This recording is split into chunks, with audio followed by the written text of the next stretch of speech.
about reality. Now, what I would say is that homosexuality is a disordered sexual orientation, but it's not the same thing as being confused about reality itself. So I'd say it's a different sort of thing. What do you mean by disordered? I mean that it's not in the proper moral order. Okay. So. Thank you.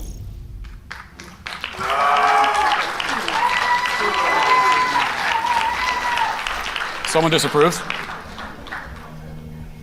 Hey Matt, longtime fan. Seriously, God bless you for the work you do. We appreciate it. Thank you.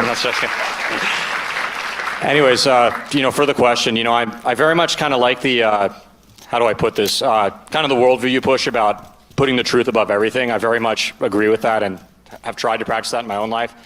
My question is, sometimes when discussing these issues with people, especially a loved one or a close friend, what have you, I'll often notice people get really angry in the discussion when I mention, say for example, Dylan Mulvaney, the man that the Biden administration has popped up, simply for calling him a man or a dude. Anger. Oh, how could you say that? This is wrong. And I'll pretty much say, hey, well, that's the truth, and I stand on it no matter what. And then I get this kind of stuff about, well, your approach is wrong. You need to be more gentle about it, yada, yada, yada. And it seems that even if I make the point, in my opinion, really quite clearly, I still get this pushback of, well, the way you're doing it, you're going to alienate people. They're going to be angry, etc. I don't know. How do you recommend approaching that, I suppose, would be the question. I don't know why you would ask me that. Everyone knows I take a very gentle approach. So I condemn the approach that you sound like you're being way too harsh. No, I'm kidding. I think, obviously people listen to the show know I've been talking about this extensively over the last couple weeks on the Dylan Mulvaney topic, but really this stretches across the entire culture war. And I think there are a few fundamental confusions that conservatives that say this, and I think you're talking about people that are sort of on our side, right, but object that it's too harsh, you're going to alienate people. So I think they are also confused on a few different levels. One of them is that they assume that everything we say in defense of the truth must always have the first intention of changing the mind of someone who disagrees with us. That's one of the things we want to do, but that's not the only thing we should be trying to do. We also want to empower and embolden and rally the people that are on our side. The left is very good at doing this, and this is one of the reasons why they dominate the culture. They're obviously not always talking to us. In fact, they rarely are. They're talking to each other. But there's something to be said for that. People say, I hear it all the time, well, you're preaching to the choir, preaching to the choir. I've always found that to be such a bizarre phrase because, well, of course you want to preach to the choir. They're in the church, aren't they? Obviously, you don't want to alienate the choir. They're the first people you need on your side, and the problem is that among conservatives, we don't even have our choir on our side. So that's the first thing. And the second thing is that when it comes to actually changing people's minds, I just don't think that the gentle, soft-pedaled approach proves to be the most persuasive. And I can use again, the example of the left, where that is not what they have done. They don't take a soft approach. I think that many times your tone and the manner in which you communicate your arguments can be even more persuasive than the content of the argument itself. And so what kind of tone is most persuasive? I would say oftentimes it's an authoritative tone where you sound confident about what you're saying. One strategy the left uses, and it's proven to be very effective, is that anytime you say anything they disagree with, they treat it like it's the most horrific thing they've ever heard. Even if you're saying something really normal that almost everyone in the world would agree with, to them they treat it, it's not just wrong, it's insane the way that they treat it. And that ends up being persuasive to other people in the peanut gallery that are watching. They'll go, well, okay, if he got that reaction, I guess I'm wrong about this. But then we turn around and we tend to lend more legitimacy to their arguments, even though what they're saying actually is insane. So that's what doesn't make any sense to me. So I just think that the whole objection is wrong.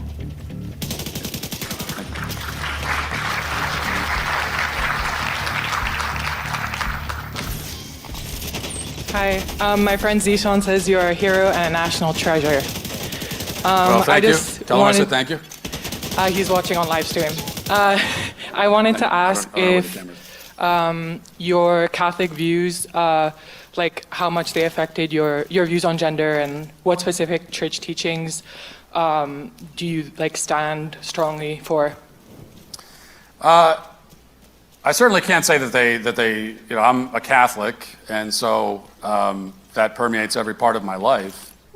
At the same time, however, I would say that if I wasn't Catholic, I would still say everything that I just said in the talk, because what we're talking about is, again, basic biological reality. I don't think you need to be Catholic, you don't need to be Christian, you don't need to be conservative to understand these basic realities. Which is why I always want to be careful to draw that distinction, because what I would say is that the left, they have, the position that they stake out is a religious position. Gender ideology is basically a religion. Everything they say about gender, the whole concept of, you know, I'm a woman trapped in a man's body. Like, there's no way to even begin to understand that except as some sort of almost spiritual, religious kind of claim. Now, it's incoherent even on those grounds, but that's what they're saying. It is a religious argument. What we're saying is actually not religious. It's just grounded in basic reality. Now, if you want to go deeper than that, so when we talk about what's the definition of woman, I say adult human female. That's the definition. That's not the end of the conversation about women. Just like adult human male is not the end of the conversation about men. Once we've established that, now we can start talking about, well, okay, that's what a woman is, that's what a man is. But what are women supposed to do in the world? What are men supposed to do in the world? How are they supposed to interact with each other? What is your fundamental purpose? All these kinds of questions. And that's where I lean on, especially my Catholic faith. But we have to be able to affirm the basic reality before we can even meaningfully get to that conversation. And so that's what I'm trying to do here.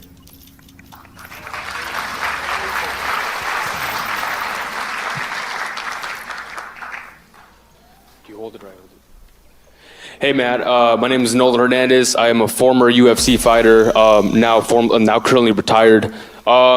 We've had incidents where biological men have infiltrated the woman's sphere of sports. Take for example a transgender woman who maybe about 2 years ago fought for organization over in Miami.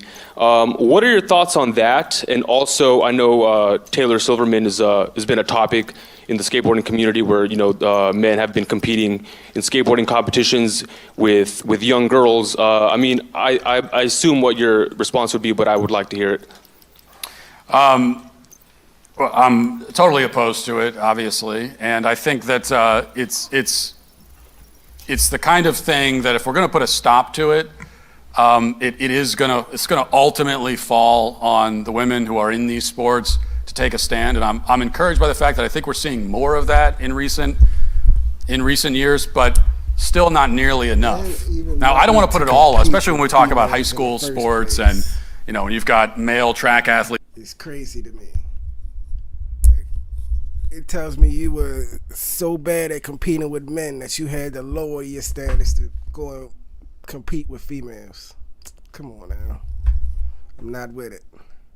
Athletes and swimmers that are invading those sports.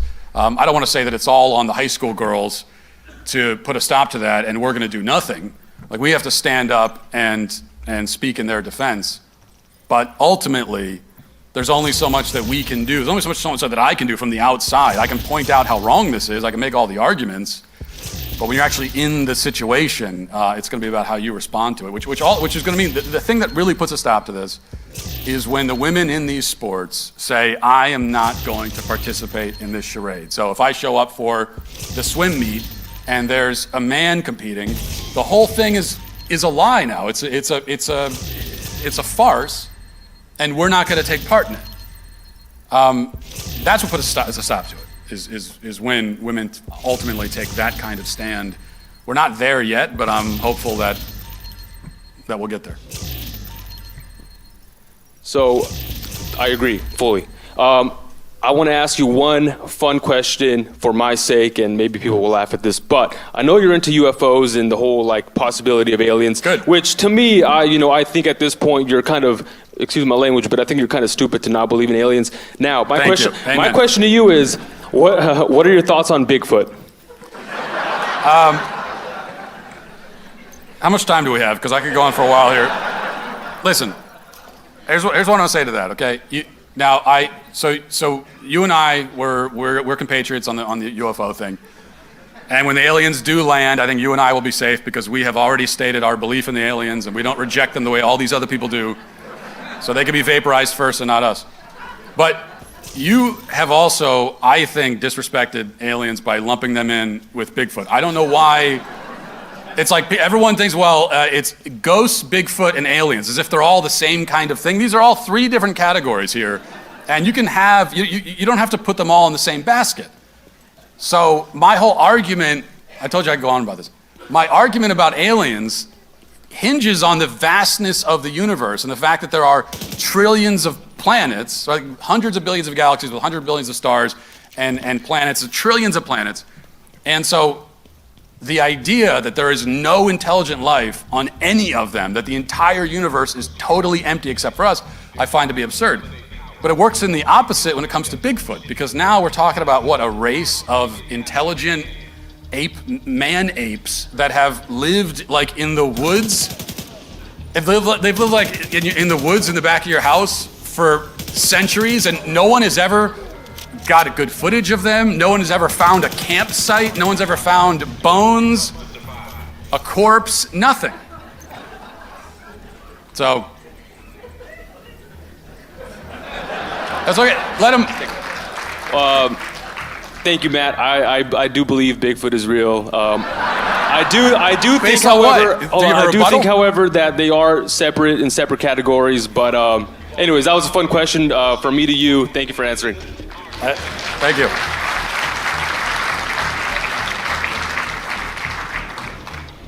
Hi, Matt. I'm old. Me too.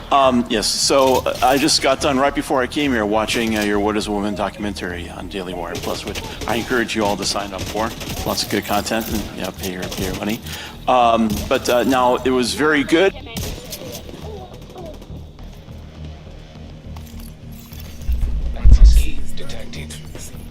Let's see if they got that on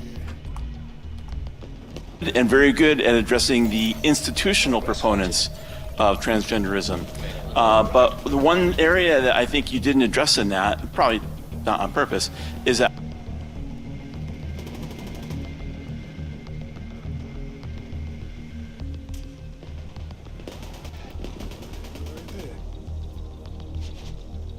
Let's get into it.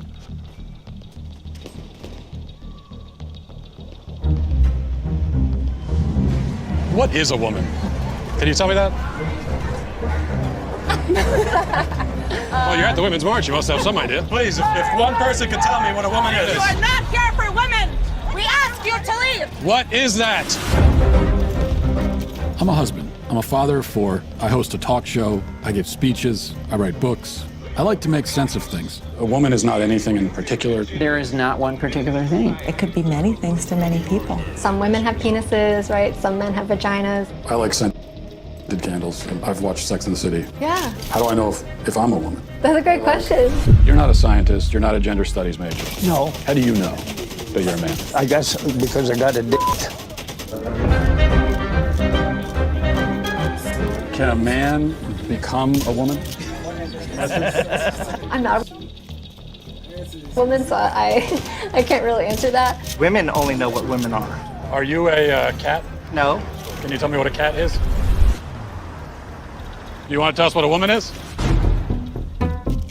I'm a biological woman that medically transitioned to appear like a male. I will never be a man. And so they go on the internet and they're told that all of their problems will be solved if they become a man. So you worry that there could be a sort of social contagion element to this? A teeny tiny bit, maybe. It got me at 42. The fact is, you will never be.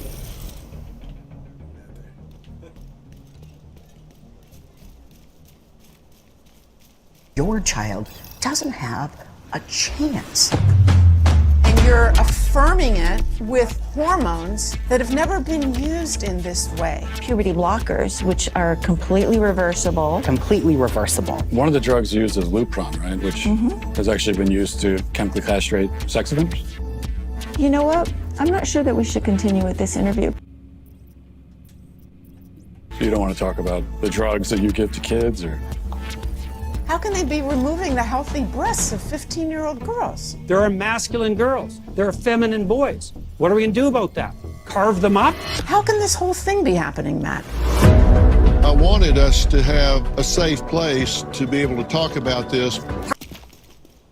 Part of me wants to ask why you care so much. I care about the truth. I care about children. I care about the women who are having their opportunities stolen from them. Is it transphobic to tell the truth? The interview's over. Let's turn off the cameras. Excuse me, Fair question. I just wanted to know, what is a woman? and you're not gonna find out. Based on what I'm saying, would you ever want to move to America?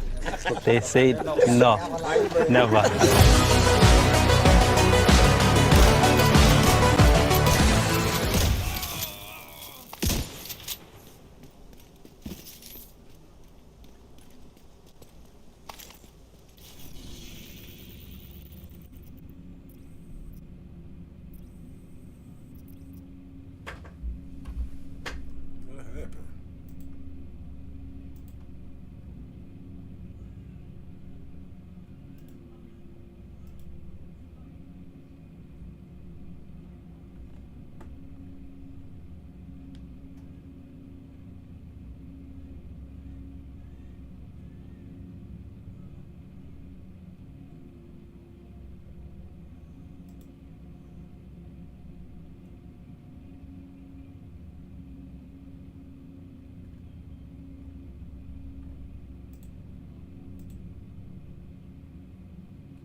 Being a dad is one of the great privileges of my life. Give my son a BB gun, and that's just about all the emotional support he needs. My daughter, on the other hand, I've heard people say that there are no differences between male and female. Those people are idiots. I'm a husband. I'm a father of 4. I host a talk show. I give speeches. I write books. I like to make sense of things. But making sense of females is a whole other matter. Even astrophysicist Stephen Hawking, who could come up with a theory on black holes, was completely dumbfounded by women. Women. They are a complete mystery.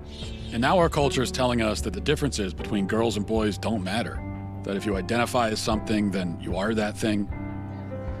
How do we help our kids make sense of this when they're bombarded with conflicting messages about gender and identity? Forget trying to figure out women. The real question is, what is a woman? As you grow, your body changes from that of a young girl to that of a woman. Soon, Molly will be a young woman, having dates, going to dances in lovely romantic dresses. The boy's shoulders are broad and his body muscular, while the girl's body is more curved. I'd like to know more about different kinds of hormones. Presence of these hormones in the blood brings about many changes in the bodies of both boys and girls. Being a woman is one of the things I like best about myself. I think you'll like it too.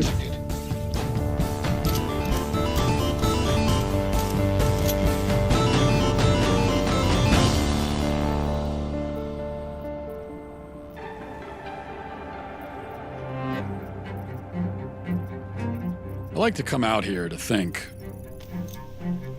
Nature seems to always tell the truth, even when we don't want to hear it. Truth is, I'm not very good at fishing. But what is truth? Is there a truth? Is this what progress looks like? Can my boys really become girls? Do I have 4 daughters? Do I now have to pay for 4 weddings? Is there a son trapped in my daughter's body? If so, how do I get him out? Are any of my kids who they claim to be? Who are these people?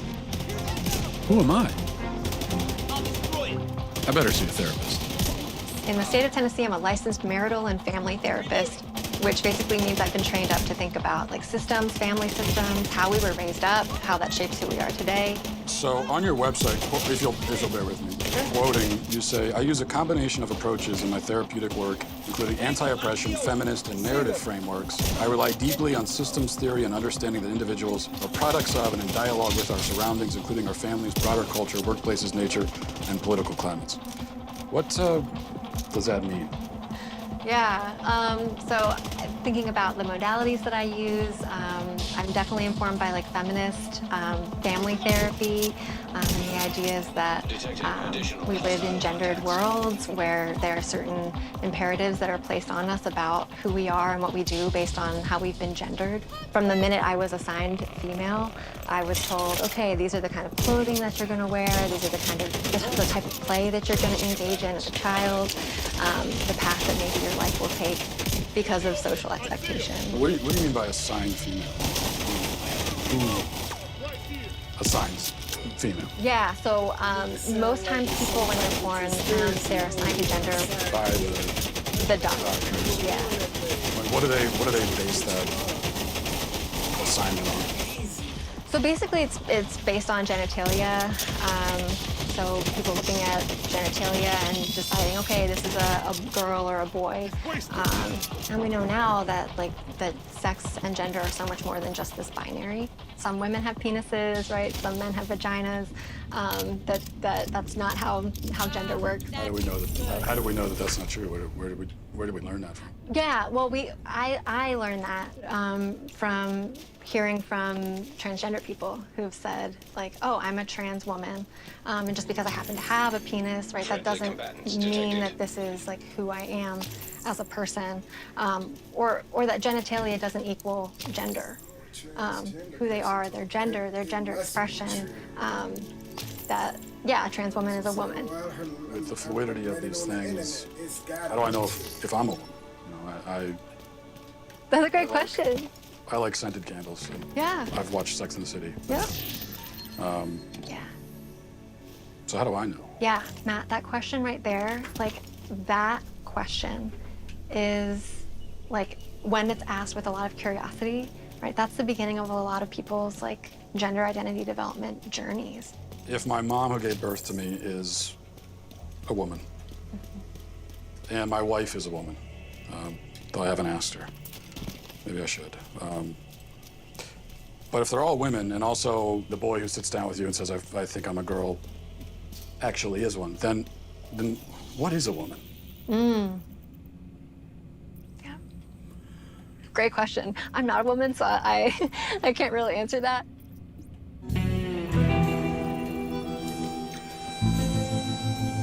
I thought therapy would make me less confused. Am I the only one feeling this way? I need to hit the road and find out.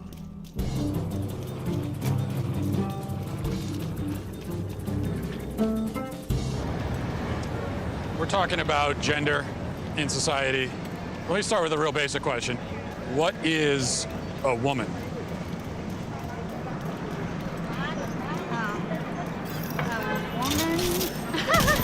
I don't want to assume, but you guys are all women? Yes, we're women.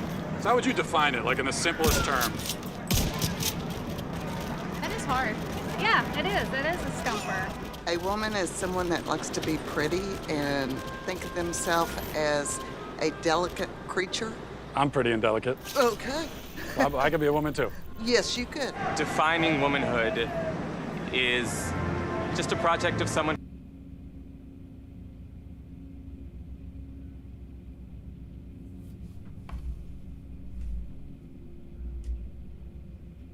who identifies as a woman. Yeah, but what do they identify? You see what I'm saying? What do they identify as? They identify as a woman, but what is that? I honestly don't know. It's a simple question. So why is it so hard to answer? This is going to take some serious investigation.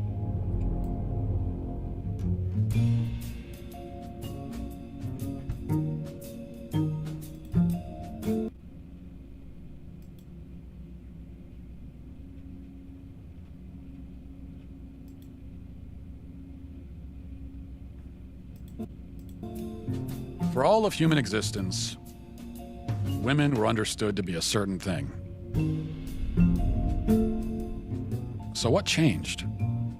No one can seem to answer the question now. Over 2,000 surgeries and counting, Dr. Marcy Bowers is the nation's preeminent sex change surgeon. Surely someone who does sex change surgeries can answer what a woman is.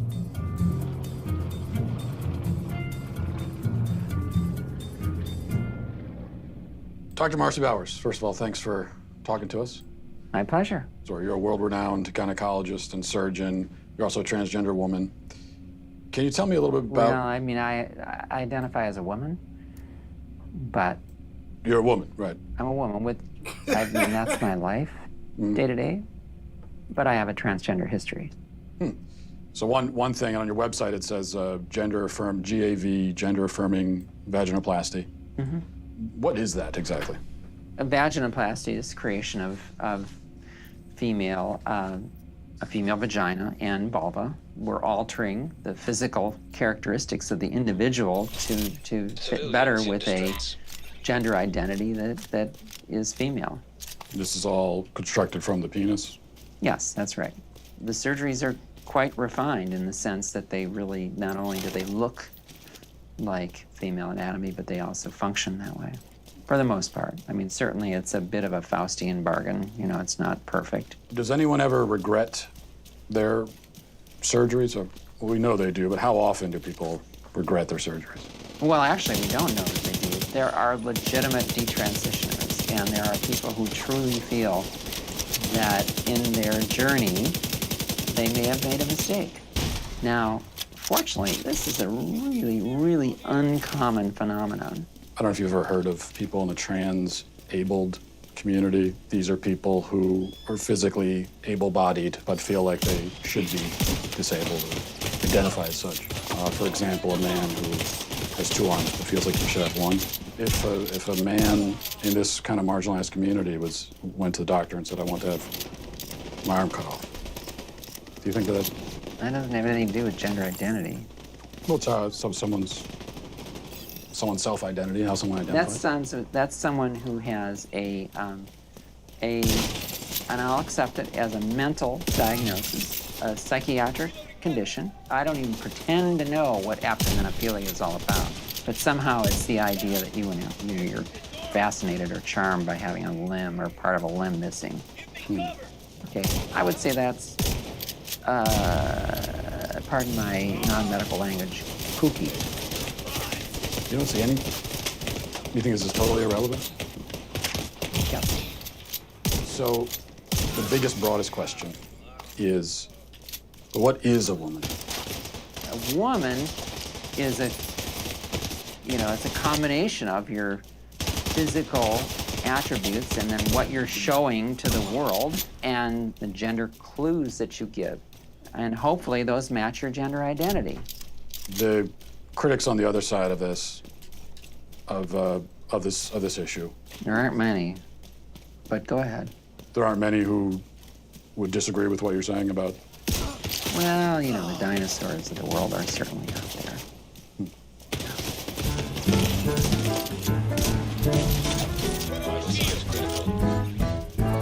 How long have you been running the shop here? 25 years. Now, you had an incident here a little while ago that went really viral online. Lots of reaction in the public. Aberdeen Councilwoman Tiesa Mesquias confronted owner Don Suker about a sign he posted in his store. One day I just put the sign up over here, and he came around the corner, and I thought, okay, I recognize you. I says, oh, I recognize you. You're our new city councilman. He says, no, I'm your new city councilwoman. So it was kind of on from there. You know what? It's bullshit. No, what you're spouting is bullshit. No, it's not. Trans women are women, sir. That sign is bullshit. I've been doing this 25 years. I've never had a problem with anybody, whether they're gay, transsexual, anything. Now, you're saying councilman, this individual was saying, I'm a woman. Right. And you said you're not a woman. How do you know that person's not a woman? How do I know? Yeah. Well, common sense. Trans women are women! Doesn't the science say that if someone identifies as a woman, then they are? No. Now, that's completely bogus. I don't care if you think you're a sheepdog and you come into my store.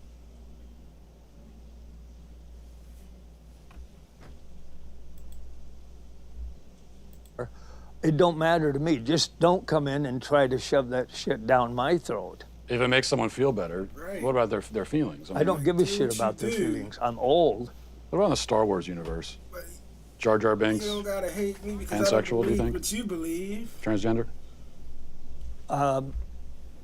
Why would I even care? If it's his truth. Well, it ain't true. You're not a scientist. You're not a gender studies major. Or are you? No. No? Okay. How do you know that you're a man? How do I know that I'm a, I guess because I got a dick. Well, I guess Don isn't overthinking it. He admits he's not a gender studies major. Or at the very least, a doctor. Maybe I should go talk to one.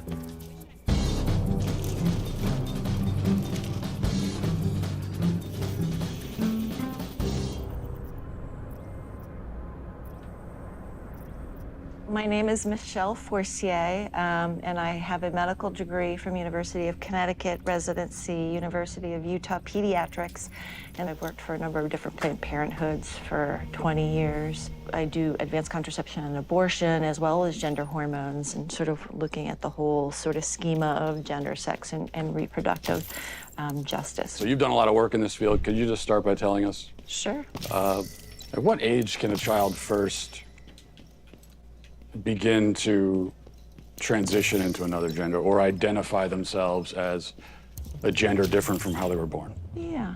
Well, I mean, there's research and data that show that babies and infants understand differences in gender. Some children figure out their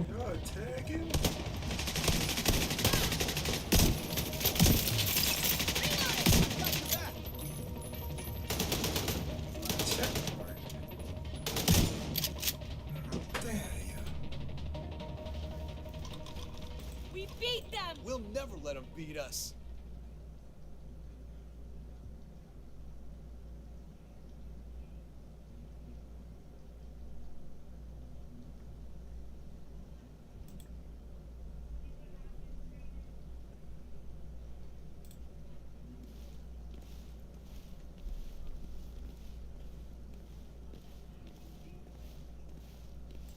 I don't know what we'd do without you.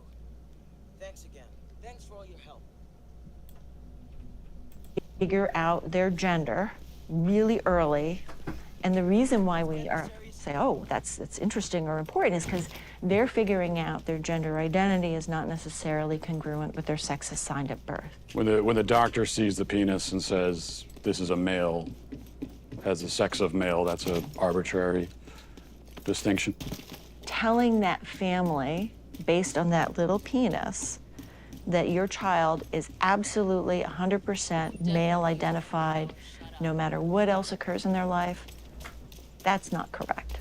So what does gender affirmation care? You're a big proponent of, if we walk through, a child is sitting down with you, is questioning their gender. What's the gender affirmation process? Affirmation means that as a pediatrician, as someone who says my job is to provide the best medical care for you, is I need to listen really carefully. And how I put it in words for kids so that they can understand it is, tell me your story. Where have you been in terms of your gender and your gender identity? Where are you right now? And more excitingly, where would you like to be in the future? Have you ever met a 4-year-old who believes in Santa Claus? So this is someone who believes that a fat man is traveling through the sky in a flying reindeer at lightning speed, coming down his chimney with presents. Would you say that this is someone who maybe has a tenuous grasp on reality? They have an appropriate 4-year-old handle on the reality Agreed. that's very real for them. Agreed. But Santa Claus is real for them, but Santa Claus is not actually real. Yeah, well, but Santa Claus does deliver their Christmas presents. Well, yeah, but he's not real, though. To that child, they are. When I see a child who, believes in Santa Claus, and then let's say this is a boy and he says, I'm a girl. This is someone who can't distinguish between fantasy and reality, so how could you take that as a reality? I would say that as a pediatrician and as a parent, I would say how wonderful my 4-year-old and their imagination is.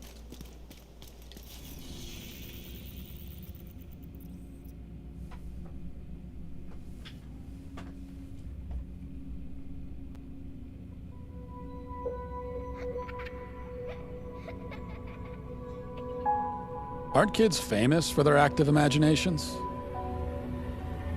Should we really let our children define reality?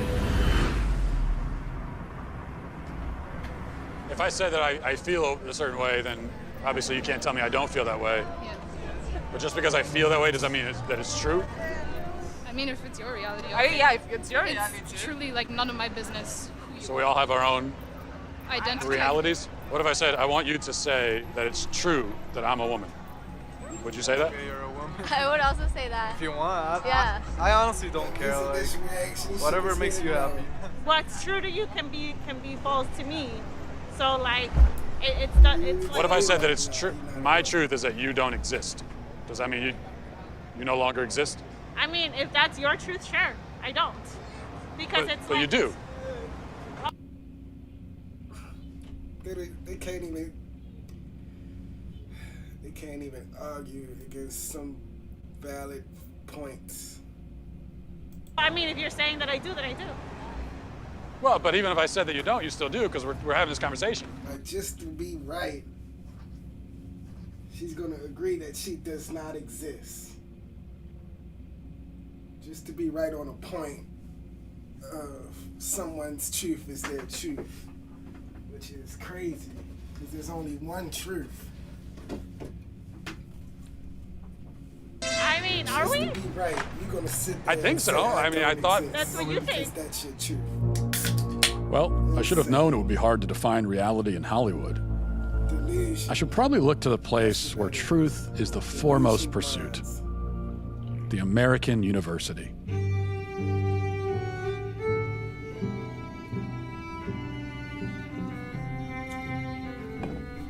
What we do in gender studies is not just reduce gender to what psychologists might call individual differences, but rather thinking about gender, and that's not women and man, but gender as a social form, something that kind of infuses itself into virtually all aspects of social life. Well, let's talk about that then. I guess we should start with, we've got gender and sex, right? Yeah. What's the difference between the two? Is there a difference? I saw that in your questions and I thought, my goodness, this is what we spend an entire semester kind of thinking through. But what we tend to think about in the social sciences today is that sex refers to a set of biological characteristics and gender is a social construct or category. What I think is often misleading about that characterization is allowed to be sort of messy and complicated. But in that framing, when you split them up into these wholly discrete constructs, studies scholars, and really more specifically people who study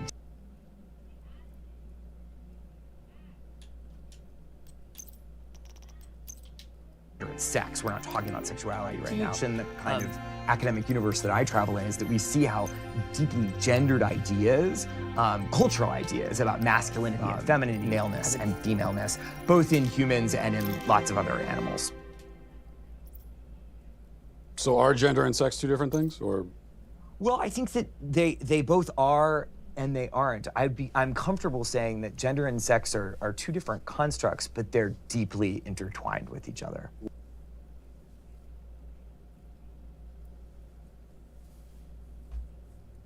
We're talking about gender and sex, and there's a lot of controversies there. If we're talking about a trans woman has all of the male physical characteristics, so would that not be a male then? Couldn't we plainly say this person is a male? Well, I guess it's like, why are you asking the question? I think I want to understand sort of why that's so important. So if someone tells you... Just to sort of understand reality, you know? Well, I mean, I think when someone tells you who they are, you should believe them. So if a person says that they're a woman or they're a man, then that's them telling you who their gender is. I'm not so sure what social interactions would have to do with maleness or femaleness that would. Well, I'm not even talking about social context. I'm just trying to start by getting to the truth. You know. Yeah, I mean, I'm really uncomfortable with that language of like getting to the truth. Again, in social.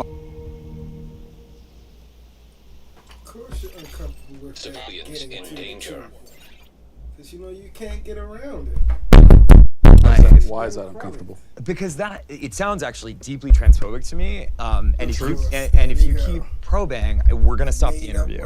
If I probe about what the truth is? You keep invoking the word truth, which is condescending and rude. I'm saying to you... How is the word truth condescending and rude?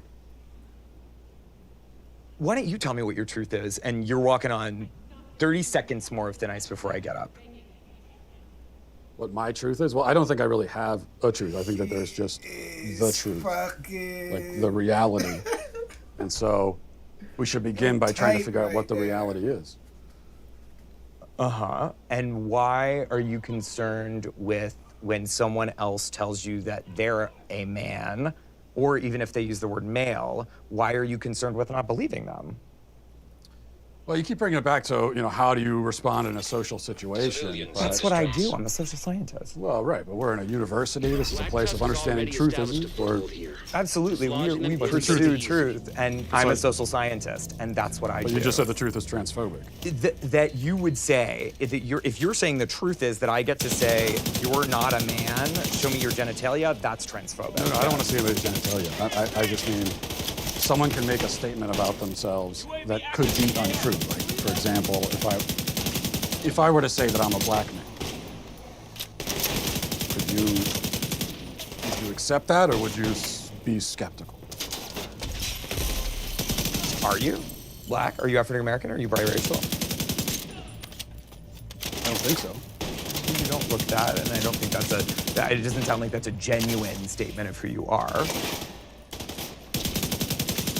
Okay, so that's my point. I could make a statement about who I am that's incorrect.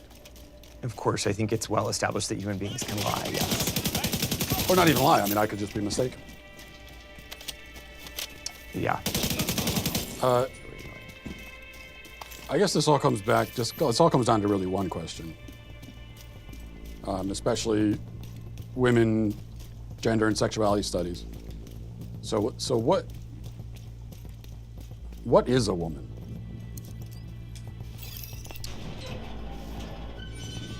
Why do you ask that question? I just really like to know. What do you think the answer to that question is? Scientists? Bro, that's crazy. Well, I'm asking. That's why I came to a college professor who's this is what you do. What other kinds of answers have you gotten?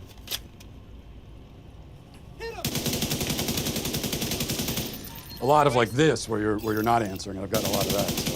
I think it's interesting that you say that some of the people you've interviewed have been reluctant to answer it, and I think that has a lot to do with the questions that preceded it, and the way that you conducted yourself in the interview. How have I conducted myself? How do you think you've conducted yourself? You just really don't want to answer the questions, do you?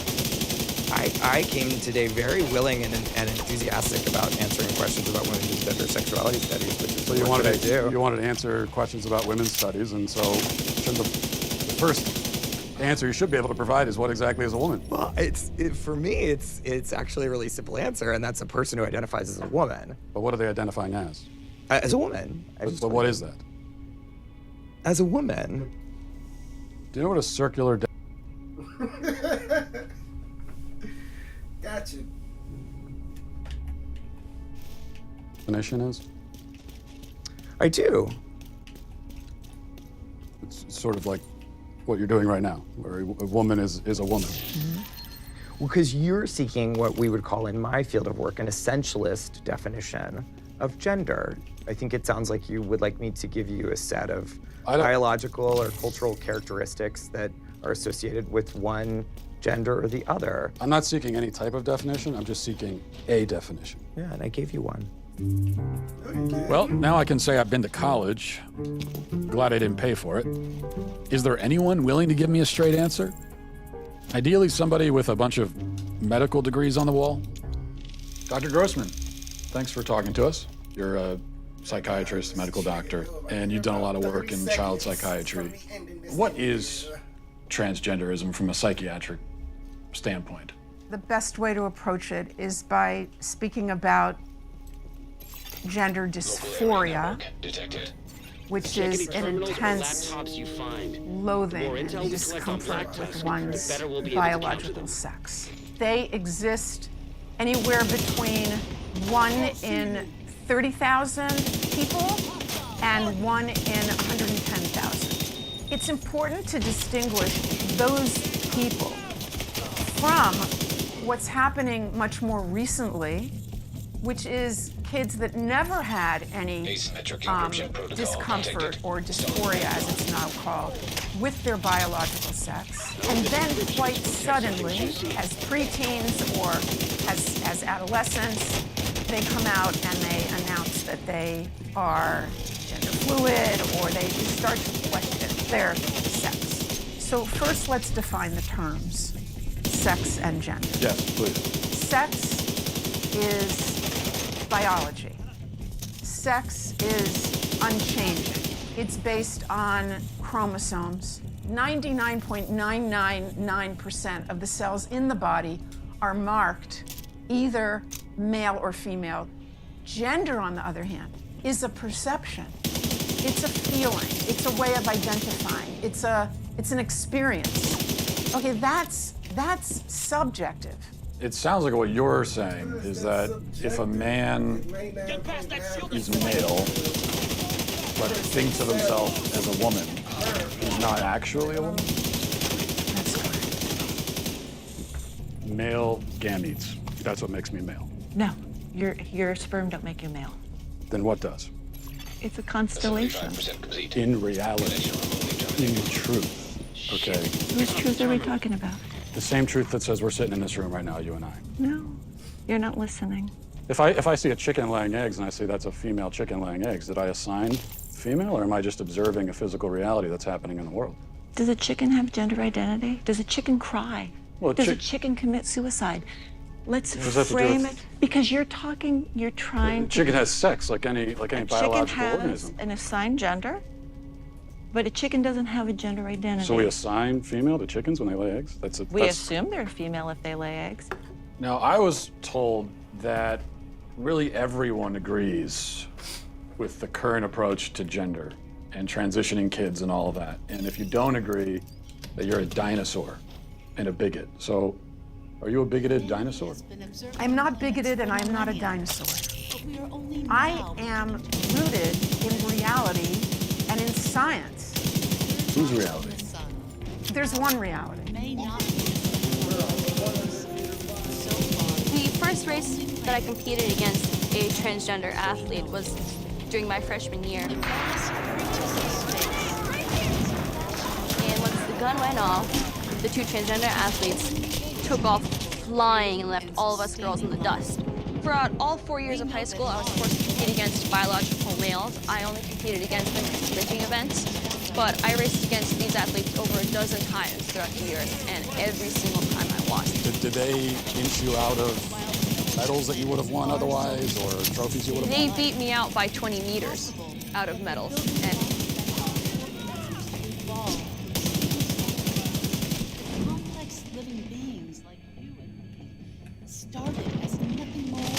qualifying spots, I missed out on qualifying for New England's. I had to go in the long jump and the 4x200 meter relay, so I was forced on the sidelines in my own event, and if they were not there, I would have been able to qualify. So I missed out on so much throughout my high school career. Did they win all the events or almost all the events? Between the two of them, they won every single event they competed in. How does that feel? It is so frustrating and heartbreaking because we elite female athletes train so hard to shave just fractions of a second off of our time. And going into races knowing that we will never be able to win. Feels like all that work gone to waste?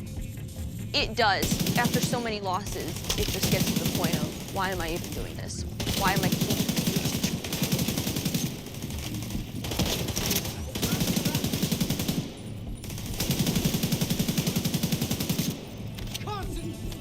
training so hard and sacrificing so much just to place third and beyond?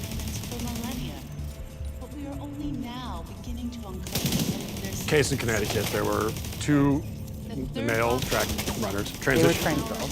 right, and who decided that they were going to race against the girls. And you look at those individuals, you look at their times against the men, against the boys, so they were kind of middle of the pack. And then they're racing the girls, and they're, first and second place. Is that indicative of some kind of unfair advantage that those individuals might have against the girls? No, it's not indicative of an unfair advantage. And I think part of the proof of this is that more transgender girls are coming out in high school and still playing sports. And they're not winning. The Connecticut case is the exception. It got a lot of attention because those two trans girls performed well, but there are many, many more trans girls competing in sports, and they don't excel. Because at the end of the day, whether or not you win a game is about how hard you work in your practice, and most of us aren't going to win. And that goes for transgender athletes too. Let's go, girls.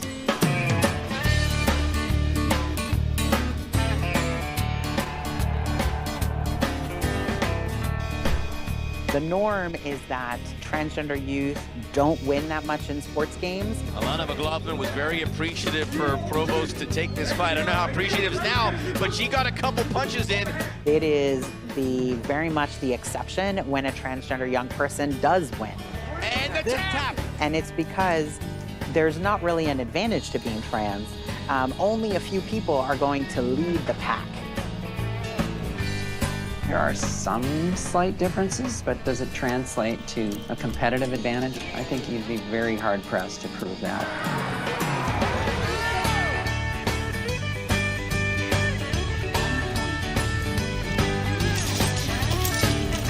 If there was a big advantage to being transgender in sports, then we would see transgender women totally dominate. And over the last half of the pool, nobody will touch Leah Thomas. Like a woman. Transgender swimmer Leah Thomas breaking barriers and records. But in a new article, Sports Illustrated calls the college senior the most controversial athlete in America. Leah obviously helps us do better, right? Leah's swimming really fast. Leah's performance helps the University of Pennsylvania swim team. The feeling of winning doesn't feel as good anymore because it feels tainted. There was a lot of things you couldn't talk about that were very concerning, like a locker room situation, if you even brought up concerns about it. you were transphobic. If you even bring up the fact that Leah swimming might not be fair, you were immediately shut down as being called a hateful person or transphobic. But there's never any conversation. The coaches don't sit everyone down and acknowledge what everyone's really upset about. So Penn actually brought in people high up in the athletic department to talk to us. They brought in someone from like the LGBTQ center. They brought in someone from the psychological services. So you're upset about what's happening, and so you need psychological. Yeah, and they told us in this meeting, they said, look, we understand there's an array of emotions, but Leah swimming is a non-negotiable. However, we can help you make that okay. That's what we're here for. So you're anonymous for this interview. Why did you decide that you can't have your face out there saying these things? They've made it pretty clear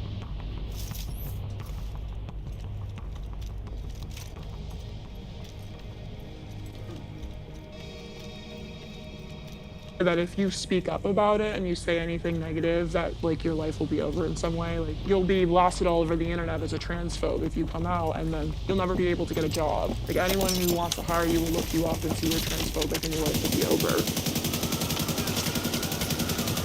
Let's say that I identified as a woman tomorrow, and I wanted to go into the same locker room where you are.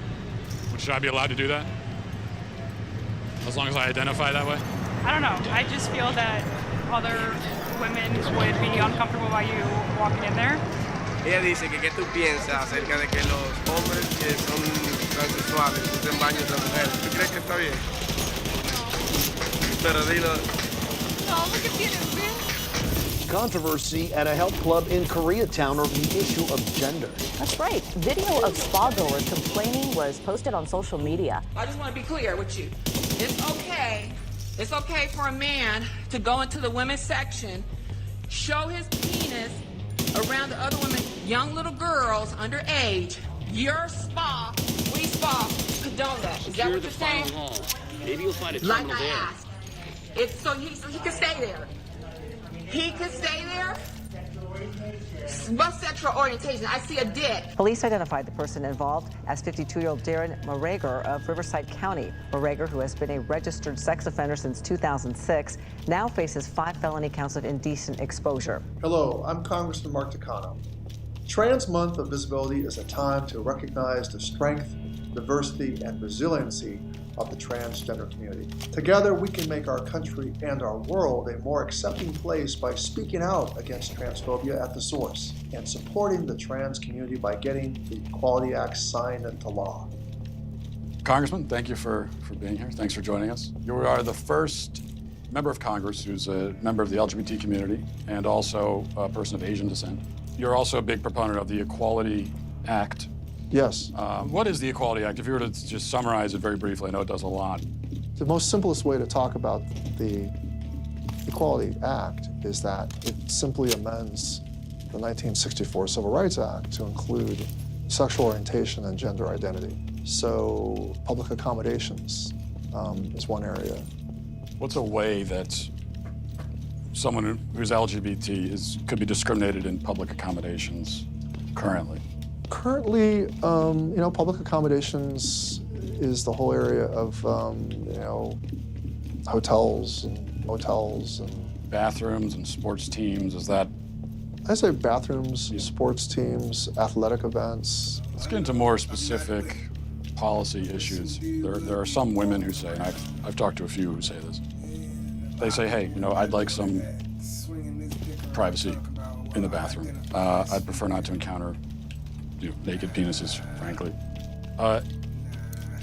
They say even that the penis is a telltale sign that someone is a male. I mean, there are people who've kind of really bought into the rumor that only men have penises.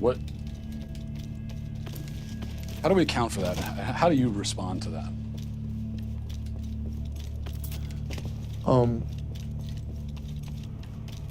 Well,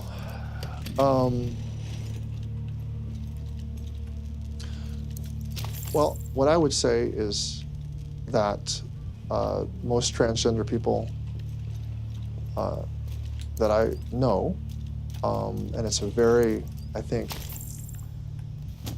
distinct minority of people. It's a very, mopping up these it assholes. is a very, I think, we're talking not about a lot of people.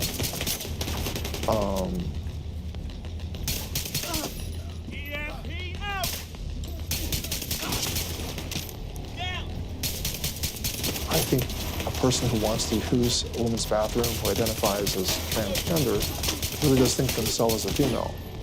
So how we go about trying to,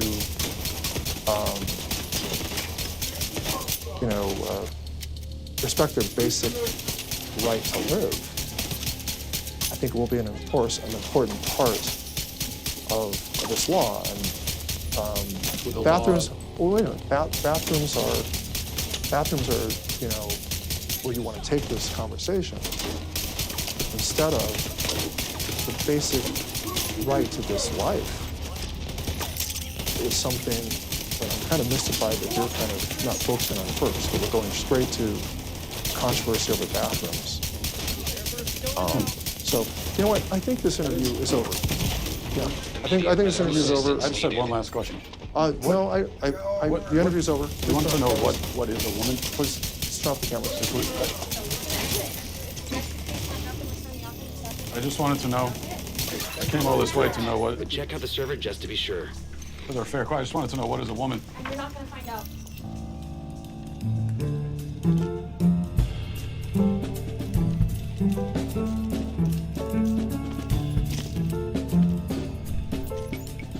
My trip to California isn't providing many answers, but at least I'm making new friends. You worry about kids walking around out here? No, because I raised two daughters. They're two of the most well-adjusted adults. They grew up around naked people, and there's been studies that have shown that children raised around non-sexual nudity actually have fewer hang-ups when they're adults. We'll do a hang-ups. There's a lot of things hanging right.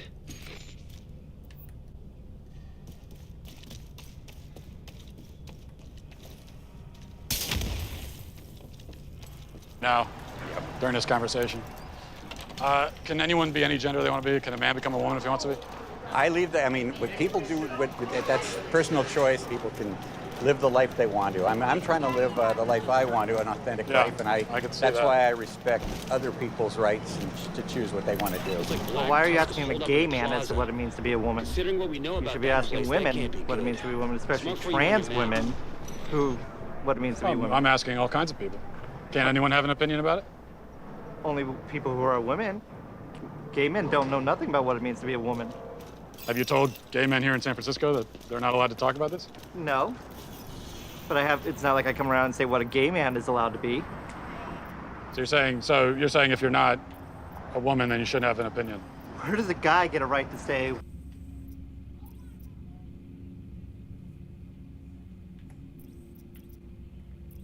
what a woman is? Women only know what women are. Are you a cat? No. Can you tell me what a cat is? Civilians in danger. This is actually a genuine mistake. I am sorry I even came up there. Do you want to tell us what a woman is? If my friend in the purple hat is correct, and only women can tell me what a woman is. Incoming hostiles detected. I guess I need to go where the women are.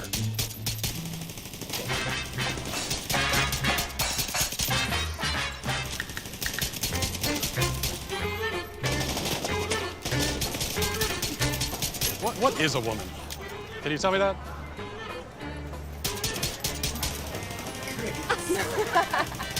Oh, you're at the Women's March. You must have some idea.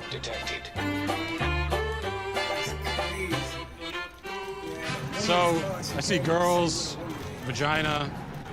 Does that mean that they're the only people who can get pregnant? If men could get pregnant too, I think they'd want the right to choose. But men can get pregnant? We're saying someone who was born as a woman but identifies as a man.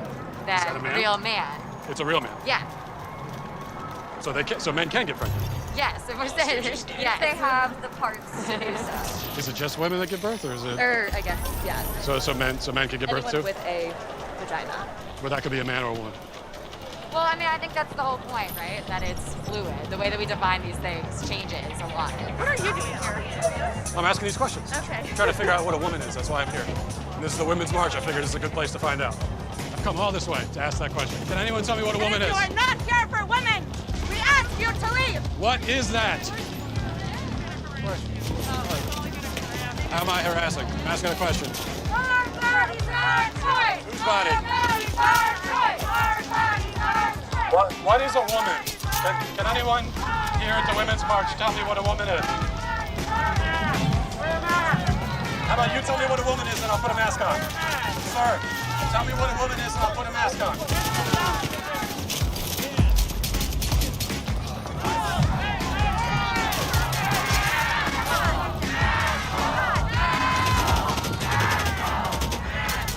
Please, if one person could tell me what a woman is. Do you guys know what a woman is by any chance? No idea. I've been all over America. I still can't find an answer. Maybe I'm looking too close to home.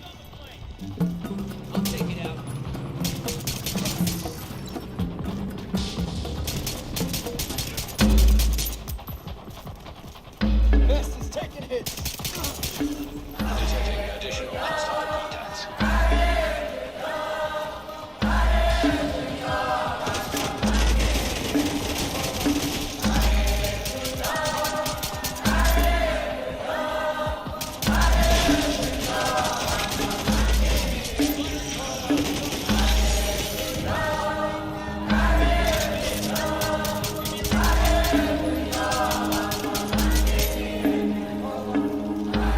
We came a long way to come and talk to you guys. Thousands of miles from America.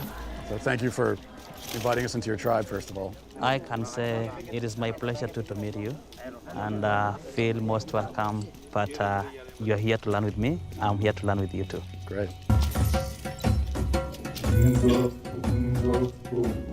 What's the right form here? It's just with the elbow? Yeah. I mean, they're laughing, so I guess it's not good, but I thought it was pretty good.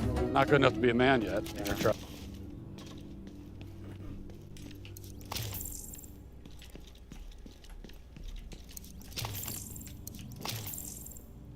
But what does a man do? What are his roles within the tribe? At the role of a man, you need to work for your woman. Secondly, to have children. If you have children and you don't have something to feed them, you are not still a man.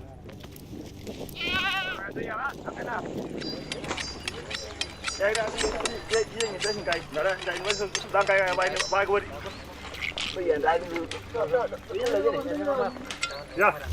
Okay, there you go. All right. Yeah. Okay. That's the blood.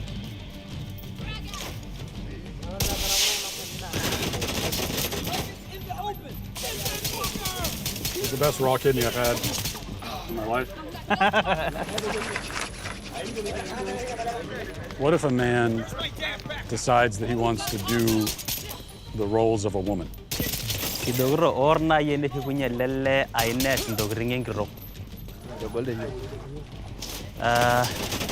Maasai community, it will not exist at all. Doesn't exist? What if a man decides that his gender identity is woman?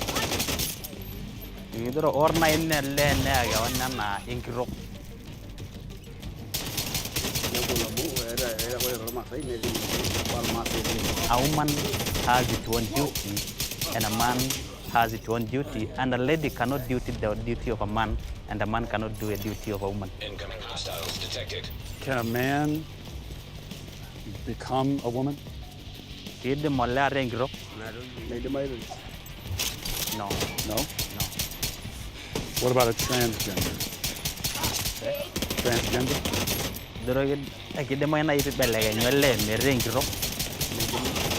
No. No? It will look like if you want to become a lady but you're a man, you have something wrong. Something wrong? something wrong in your family, something wrong in you. What about if someone was non-binary? Non-binary? You know, like someone is you're not a woman, you're not a man.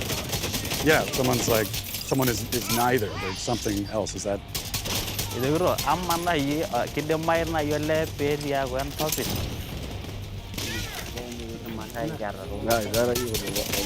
He's saying we have never seen things like that.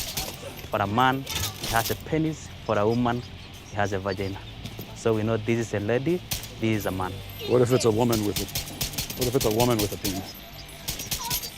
Both. That,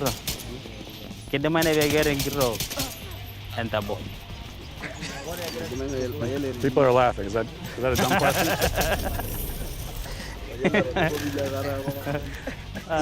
They're just laughing because they have never heard something like that. This is their first time to hear. Never heard it before. A woman have a penis, and she is a woman. In my country, I can't go a day without hearing it. We hear it every day. So in my country, sometimes you'll hear people say, a man will say that I'm a woman trapped in a man's body, and so they say that I have a woman trapped inside me. Their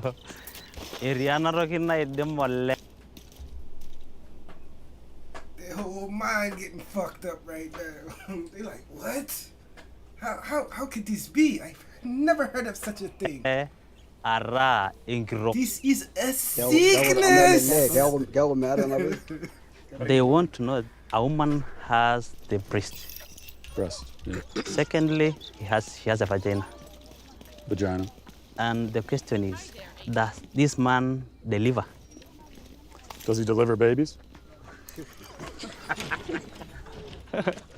No, not as far as I know. The question is, let's say if you want to sleep a woman, definitely you'll do sex. Sex with a woman, yeah. And you the vagina, is it? But for the man, where do you ask that question? I don't know all the logistics of it. Based on what I'm saying, would you ever want to move to America?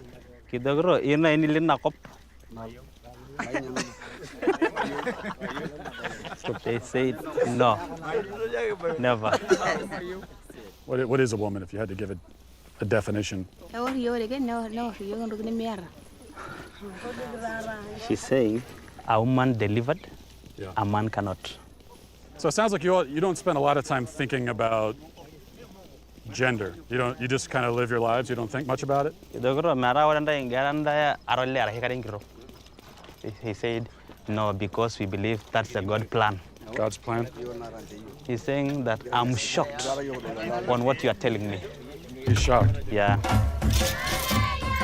The Maasai people don't think much about gender, but they have a firm sense of their identity. It's clear that gender ideology is a uniquely Western phenomenon. So where did all this come from? Who came up with it? And why? Matt, I want to show this to you. You're a parent, right? Okay? It's perfectly normal for 10 years and up. Here's just one page I want you to see here.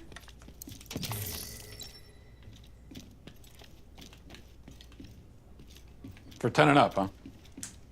It's unspeakable what these people have done to our children. When did that start? When was it decided that we need to start teaching kids about this stuff at such a young age? So I'll answer that with one word: Kinsey. Kinsey was a social reformer. He wanted to rid society of Judeo-Christian values when it came to sexuality. And he worked very hard to do that, and I would say he succeeded. Kinsey would be very happy with our culture today. His idea was that children are sexual from birth, that we're all inherently sexual creatures from cradle to grave. He believed that true happiness is found in a life of perverse sexual experimentation, no matter the age. What came out is that his research was fraudulent. Kinsey based his fraudulent conclusions on data he collected from convicted sex offenders and child molesters. His research was conducted in prisons, not everyday America. He also performed horrific sexual experiments on children, some under the age of 1. His most influential book, Sexual Behavior in the Human Male, contains an infamous chart called Table 34, which documents the orgasms of very young kids, including babies as young as 5 months old. But instead of suffering the consequences for his heinous actions, he was and still is celebrated by academia and Hollywood. His ideas formed the foundation for sexual education in public schools. That's just crazy.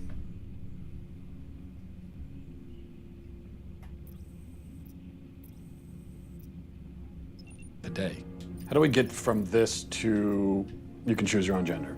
Okay, well, now we have another very important character, and his name was John Money. John Money was a psychologist and professor at Johns Hopkins University. Gender ideology was his brainchild. In fact, he coined the terms gender identity and gender roles. And according to Money, babies are gender neutral at birth, and ultimately environment determines whether a person is a man or a woman.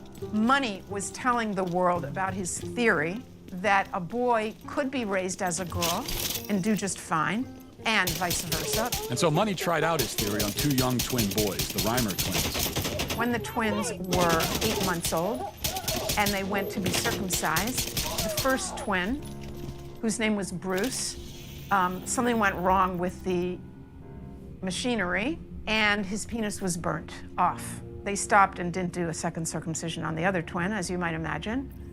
And the parents, of course, didn't know what to do. How are they going to raise this child? John Money convinced Bruce's parents to transition him into a girl.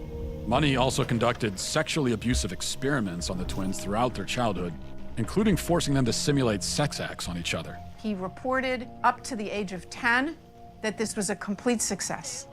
Well, wasn't true. The results were a disaster. Bruce could never fully accept his female identity. Eventually, his parents told him the truth, and he chose to transition back to a boy, taking the name David.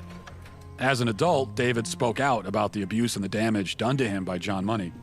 The girls would do their things with their Barbies and things like that, and that wouldn't interest me. And things such as trucks and building forts and, you know, getting to the odd fist fight and climbing trees, that's the kind of stuff that I like, but it was unacceptable, so I'd never... As a girl? As a girl, I had no place to fit in. The trauma that he and his brother and his entire family went through left deep scars. His brother died of an overdose when he was 38, and then David committed suicide. There was never a retraction or an apology from John Money. Instead, his ideas were adopted by mainstream psychology, and they form the basis of gender ideology today. Why don't more people know about John Money and Alfred Kinsey? Evidently, there are forces that don't want this information out.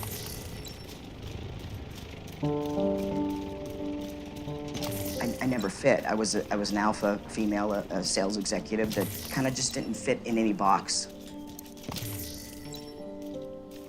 When psychologists or somebody that I was in love with or whatever said that I was in the wrong body, I started to think, well, maybe I am. I'm a biological woman that medically transitioned to appear like a male through synthetic hormones and surgery. I will never be a man. Is it transphobic for me to tell the truth? Why is it that a couple hundred years from now, if you dug up my body, they're gonna go, yeah, that was a woman, had babies. Can you tell me about the procedures that you had? I've had 7 surgeries. I've had 1 stress heart attack. I've had a helicopter life ride with a pulmonary embolism. I've had 17 rounds of antibiotics. I had 6 inches of hair on the inside of my urethra for 17 months.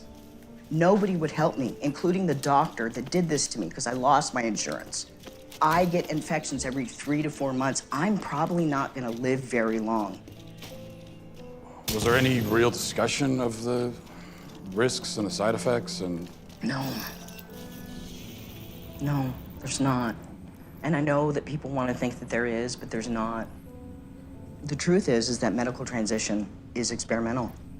We have studies that said that medical transition helps mental health with kids. They've all been retracted, modified, changed. But the only long-term study tells us 7 to 10 years is when transgender people are the most suicidal. After? After surgery. But that's transphobic to say. For the first time in history, a marginalized group has a huge dollar sign on the top of their head. We have 5 children's hospitals in the United States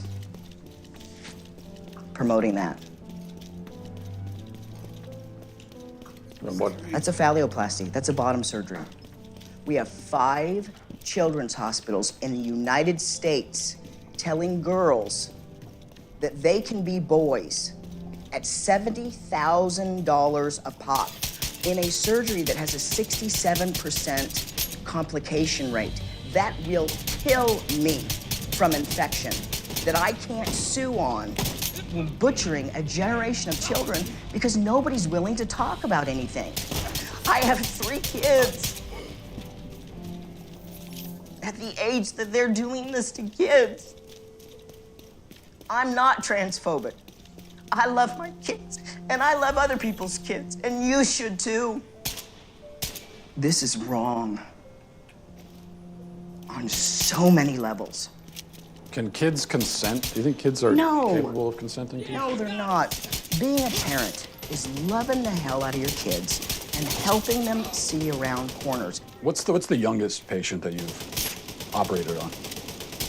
The youngest patient I've done vaginoplasty on is age 16. Are you worried that minors just don't understand enough about themselves? Even still, 16 is still too young. I ain't trying to They're hear not that. neurologically developed enough yet to make. 25. That should be the number. Do what you want. 25.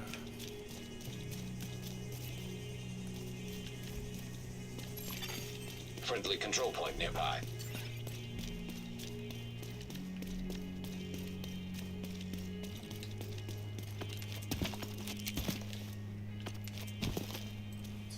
You holding up the drink. Live your life a little bit. Make sure that you believe in whatever you believe in at the age of 25.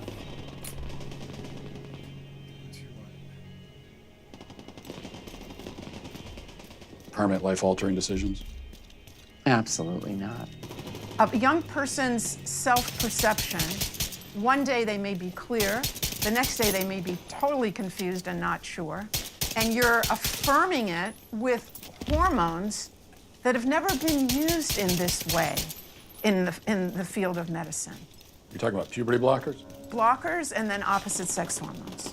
At what age does the medical transition begin with medication? So medical affirmation begins when the patient says they're ready for it.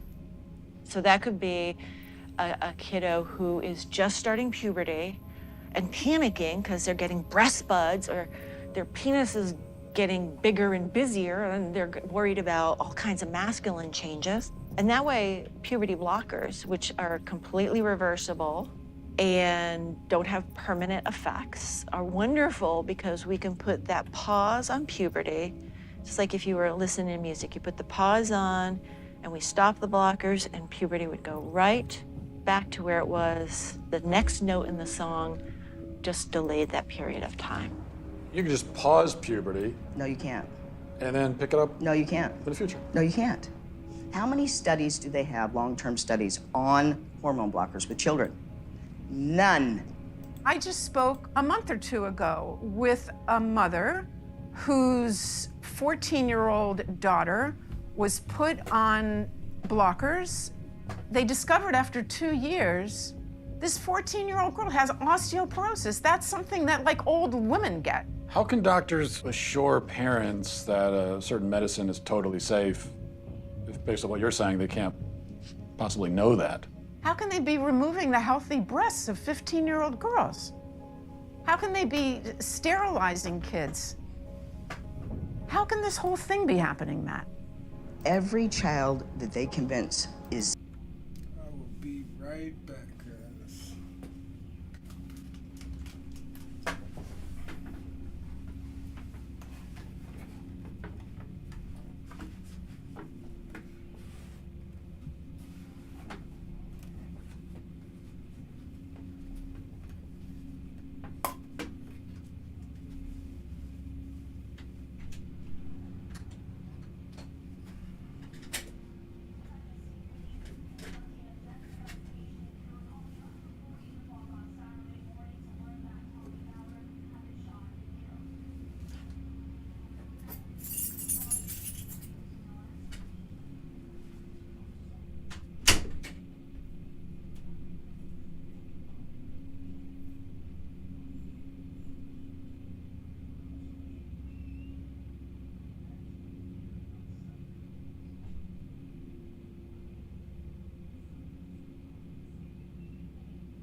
agent in need of backup.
is transgender and in need of medical transition, it generates $1.3 million to pharma. And we're believing a pharmaceutical company, Lupron, hormone blockers, reversible, so they say. Well, the truth is that in 2003, Lupron was sued and deemed a criminal enterprise by the US government. They paid the most fine of any pharmaceutical company at that time, $874 million, wrote a check. Is Lupron chemical castration? Yes. We're giving it to pedophiles, aren't we? We're giving it to people that are dying, and we're giving it to kids, telling them that they were born in the wrong body and it's completely safe. One of the drugs used is Lupron, right? Which has actually been used to chemically castrate sex offenders? You know what?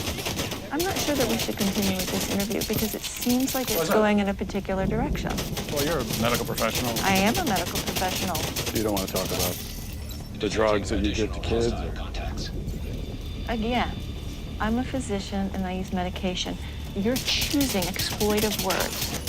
Drugs, I give. I'm choosing a chemical word that was in the dictionary. That's not a correct term for puberty blockade. I mean, I could look it up on my phone, but I'm pretty sure if I looked it up, You can look it up on your phone. It says medical definition: the administration of a drug to bring about a marked reduction in the body's production of androgens and especially testosterone. And I'm saying, as a pediatrician who takes care of hundreds of these kids, when you use that terminology, you are being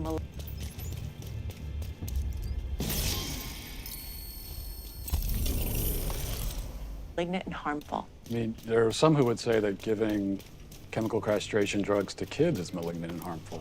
It's about the context of caring for a child and seeing the suffering that kids can have that have not been in affirmative home situations. What do you say to the claim that, well, we have to do this for these kids because if we don't, they'll kill themselves. They'll resort to drugs and self-harm.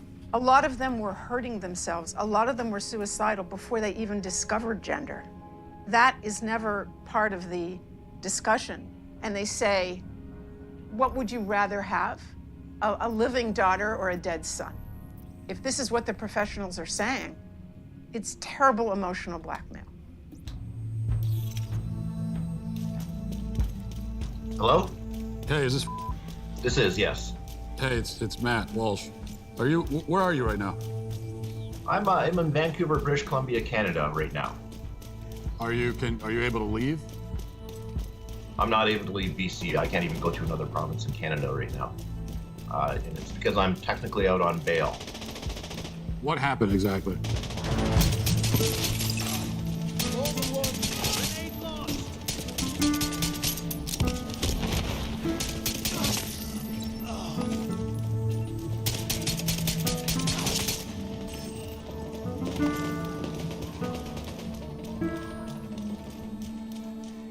How exactly did this get into the courts to begin with? Right, so what happened is we set up a meeting with BC.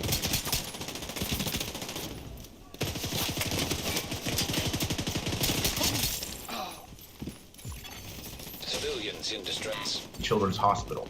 And according to the BC Children's Hospital website, there's going to be a thorough evaluation, and I'm thinking, good, this is going to be the end of it all. They're going to clearly see that my child is not the opposite sex. So my ex-wife brings my child into BC Children's Hospital. I get a call less than an hour into that appointment is that they were going to pump her full of cross-sex hormones within the hour. And I put a halt to that. I said, no. They agreed to stop for the moment. They figured, well, let's get the dad on board too. This is all going to be better. Let's just get everybody on the same page. I said, it's not going to happen. So I get a letter from BC Children's Hospital in December of 2018. And it says that under the BC Infants Act, they will start injecting my child with cross-sex hormones, and I have 2 weeks to respond with legal action if I so choose. And so that's how I ended up in court, because I did respond with legal action. So you called your daughter a she, and you went to jail for that? That's considered criminal violence to not use the preferred pronouns. It is no different than, let's say, I were to take a broomstick and whack one of my kids over the head. So they were treating it in a similar fashion, that misgendering, mispronouncing my child was the equivalent of family violence. Is she on the hormone pills now? She is. The court ordered that she could do whatever she wanted.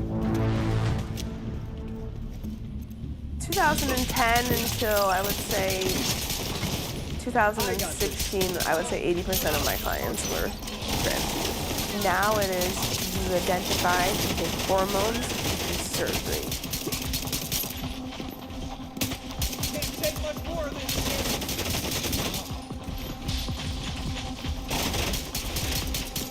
There isn't any other pathways. So if you have two parents, one parent wants to affirm the trans identity, the other parent doesn't, who wins that battle? The one who wants to affirm. Every time? Every single time. The goal is to get the parents to affirm the kid.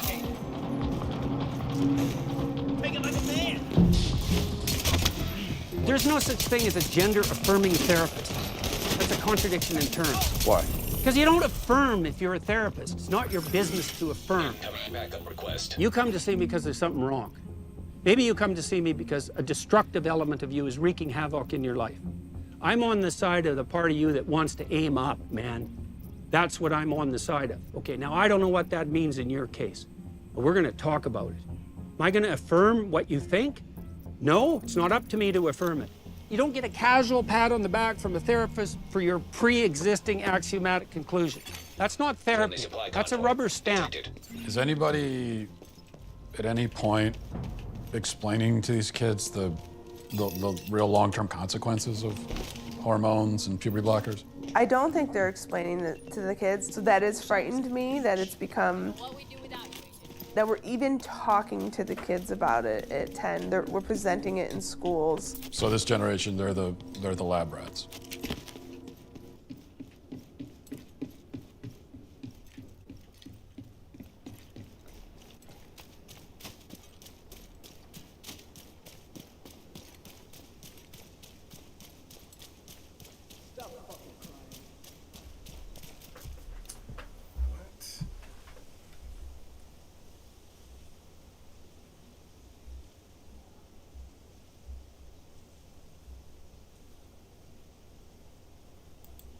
Executing target.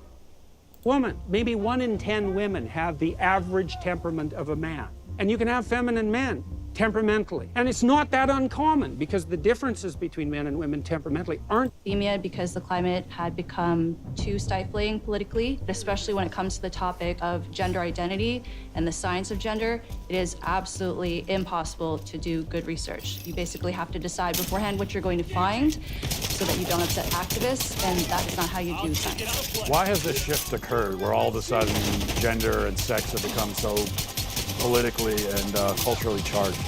There's a really ugly history between sex researchers and transgender activists. In the past, if any sex researcher spoke out about science that went against activist orthodoxy or particular narratives that activists wanted to promote, they would basically have their personal and professional reputations ruined. So what you see is that only experts who toe the party line and say the things that activists like, those are the people who get attention, those are the people who get lifted up in the media. And also, I would say people are incentivized to go along with the activist narrative and gender ideology because that helps their career. Trans is very cool. Trans is a way of giving yourself value, given the way society at the moment is functioning. All of the things that used to give us anchors of identity have become very fluid or very volatile in recent years. And into that context, I think what you find then is new identities start to fill the void or the vacuum. Whereas in the past, I might have got my sense of self-worth from being part of the village where I grew up. Now I might get my sense of self-worth through being part of the online community that I connect with, or part of the sexual identity community. So now we are seeing kids that are identifying as animals going to school, and they are purring instead of answering questions, and they meow, and the teachers are not allowed to question it because it's considered a queer identity. So you have kids that are going to school and they're saying, I'm a cat. Mm-hmm. And the teachers have to affirm them as a cat. Yes. So it's so not schools just are the like young literal zoos now, basically. They are. I am a 27-year-old transgender woman. I am a Wolftherian and a member of the furry fandom. When and how did you discover this inner wolfness? probably around age 10 or 11. I was watching an anime about wolves and see the wolf running across the screen and then somehow just intrinsically like, oh, that's me. Have you spent any time around biological wolves? Yes. That sounds dangerous also. What kind of things are you? So I was a volunteer with a preserve, and I've also visited many wolf preserves. Are you able to communicate with the wolf? Am I going to have a conversation with a wolf in the way that I'm communicating you and I? Obviously not. Am I going to read their body language, respond appropriately to their behaviors and their nonverbal cues? Yes. Would you be able to give us an example of this wolf communication? No. I'm not comfortable doing so. Okay, all right. How exactly have these ideas become so pervasive? First of all, I think we need to remember that in the West, at least, we have it drilled into our minds from childhood onwards that personal happiness is the key to individual flourishing. Secondly,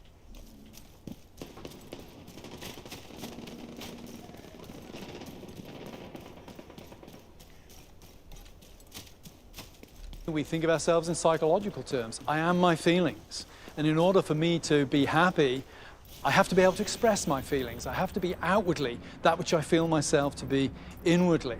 Thirdly, we're taught that interfering with somebody else's happiness is very bad. We need to acknowledge that there are powerful lobby groups, powerful cultural and political lobby groups driving this thing. Hollywood is pressing LGBTQ+ matters in so many movies. We're seeing it in the way Amazon sets up its algorithm.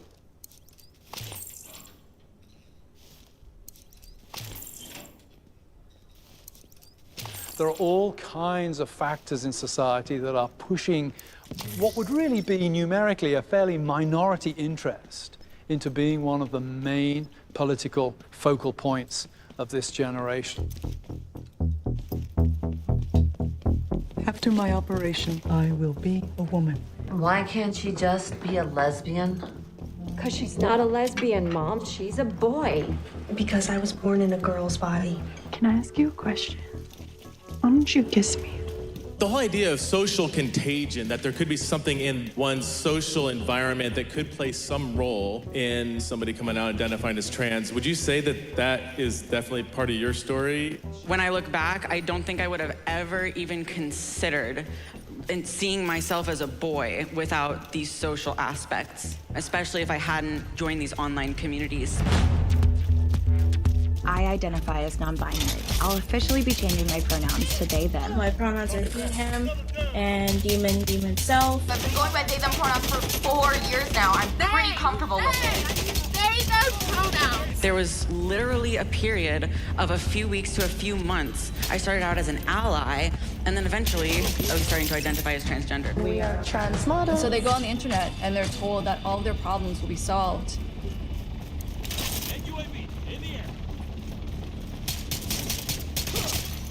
Detecting additional hostile contacts. If they become a man. Kids are being taught, you might feel like you're a boy, even if you have a vagina and you're a girl, you are what you feel you are. Some people are girls, some are boys, some are both, some are neither. Gender is all about how we feel on the inside and how we express ourselves. Ah, the gender fluid teacher. What do I go by in the classroom? I go by Teacher Fambrini. As a queer and trans teacher, my agenda is to show little boys that they don't have to be like as stereotypically masculine, as they can like paint their nails and wear earrings and like still be a guy and like it can be cool. So you worry that there could be a sort of social contagion element of this? A teeny tiny bit, maybe.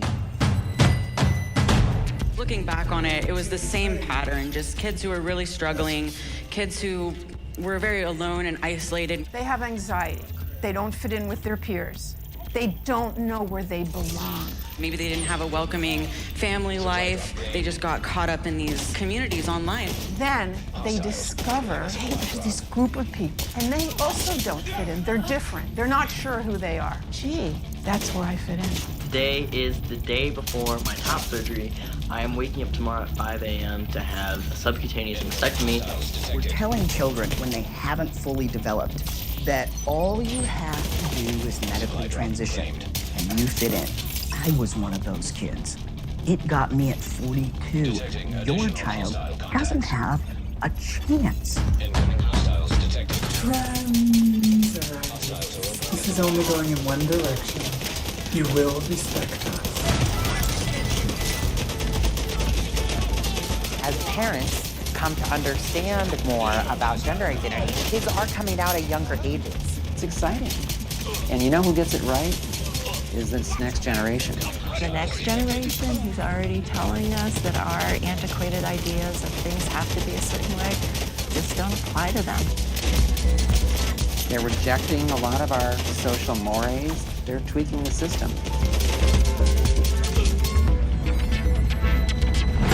I just don't think it's realistic to put this decision on them that is basically saying, are you okay with the risk of permanent health effects that you can never ever reverse? How can you ask that of such a small child? I'm a physician and I use medication. Certainly, it's a bit of a Faustian bargain. Puberty blockers, which are completely reversible. You keep invoking the word truth, which is condescending and rude. Some women have penises, right? Some men have vaginas. Does a chicken cry? Does a chicken commit suicide? I'm not a woman, so I can't really answer that. I guess because I got a dick.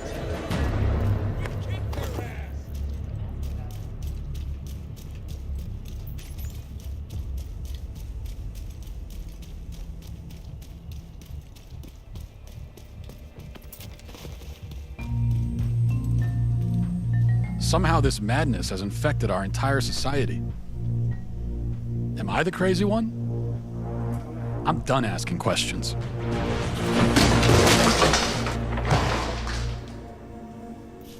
Tanner Cross is on administrative leave for what he said about gender identity. He said he would not call a student who's transgender by their preferred pronoun. I can't lie to children, and I got to also represent a whole community that believes in biological facts and scientific facts.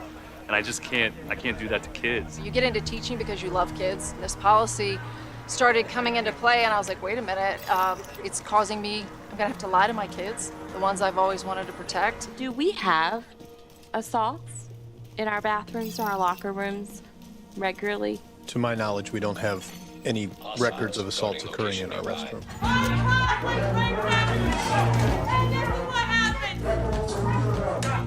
The predator transgender student or person, simply, it does not exist. The Virginia Department of Education says it is now reviewing whether the Loudoun County School District has properly reported cases of sexual assault. This comes after a 15-year-old was charged on 2 separate occasions for assaulting 2 different students at different schools. Dozens rallying tonight in Loudoun County to protest the school's policies. So that includes limiting who can talk during public comment portions of board meetings. One speaker leased property in the area just so he could speak tonight. Fox 5's Paris Jones is live with the details. That's right. Conservative commentator Matt Walsh told me he's leasing out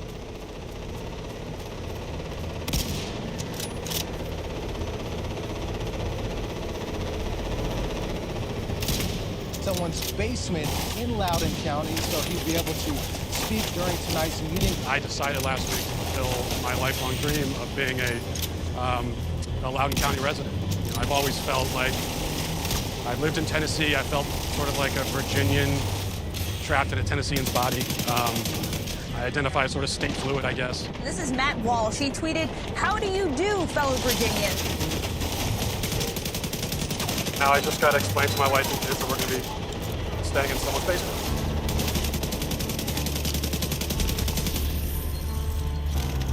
They tried to muzzle me by not allowing me to speak. And when that didn't work, they tried to muzzle me with a mask. I would thank you all for allowing me to speak to you tonight, but you tried not to allow it, yet here I am. Now you only give us 60 seconds, so let me get to the point. You are all child abusers. You prey upon impressionable children and indoctrinate them into your insane ideological cult, a cult which holds many fanatical views, but none so deranged as the idea that boys are girls and girls are boys. By imposing this vile nonsense on students to the point even of forcing young girls to share locker rooms with boys, you deprive these kids of safety and privacy and something more fundamental too, which is truth. If education is not grounded in truth, then it is worthless. Worse, it is poison. You are poison. You are predators. I can see why you try to stop us from speaking. You know that your ideas are indefensible. You silence the opposing side because you have no argument. You can only hide under your beds like pathetic little gutless cowards hoping we shut up and go away, but we won't. I promise you that.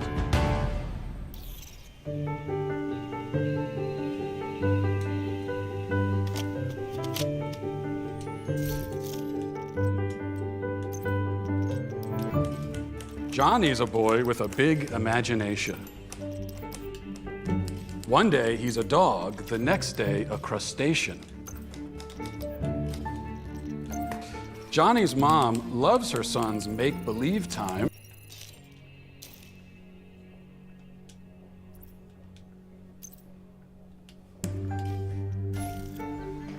You're Johnny the Walrus till you change your mind. Matt Walsh is out with a new children's book. The book is called Johnny the Walrus. What is this about? It sold out on Amazon in a few hours. So I have embraced my true calling as a children's author, hence the cardigan. The book is about a little boy who's very imaginative and playful, and like I have 4 kids, and they all have an imagination. Yeah. And he likes to pretend to be different things, and one day he pretends to be a walrus. And unfortunately, his mother is very progressive and thus confused, and so she's convinced by the internet and by society that if your child is identifying as something, then he really is that thing. And so she tries to raise her child as a walrus, as a sort of trans walrus, respecting his self-identity. One morning, he came downstairs barking and clapping, wood spoons for tusks and sock fins a flapping. He had spoons in his mouth. He was pretending to be a walrus. I'm Johnny the Walrus, he said with a roar. Johnny the Walrus, nedo karalo guru.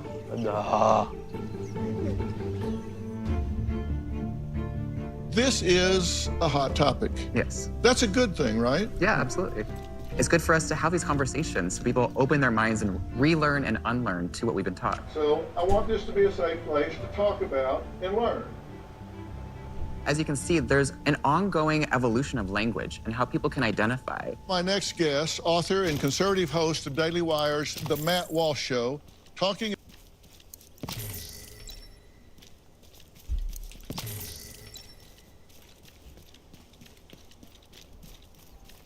about his recently published children's book that has since been removed online by a popular large retail chain. Now, Matt says gender is not a social construct, but rooted firmly in biology. True? True. As human beings, we have a sex, male or female. That is a biological scientific fact. Now, gender is a linguistic term. Words have gender. People don't. You can have whatever self-perception you want, but you can't expect me to take part in that self-perception or to take part in this kind of charade, this theatrical production. You don't get your own pronouns, just like you don't get your own prepositions or your own adjectives. You know, it's like if I were to tell you, my adjectives are handsome and brilliant, and no matter whatever you're talking about me, you have to describe me as handsome and brilliant because that's how I identify. So you think it's a delusion? Well, this is one of the problems with this left-wing gender ideology is that no one who espouses it can even tell you what these words mean. It's like, what is a woman? Well, can you tell me what a woman is? No, I can't. Womanhood is something that is an umbrella term. It includes people that describes what? People who identify as a woman. What is that? Was to each their own. Each woman, each man, each person is going to have a different relation with their own gender identity and define it differently. So you want to reduce problem. women, you want to reduce men down to maybe just their genetics, our genitals, our chromosomes, right? That's what you're saying. What you want to do is that's what you want to do is appropriate women. You want to appropriate womanhood. Okay. And turn it into basically a costume that could be worn.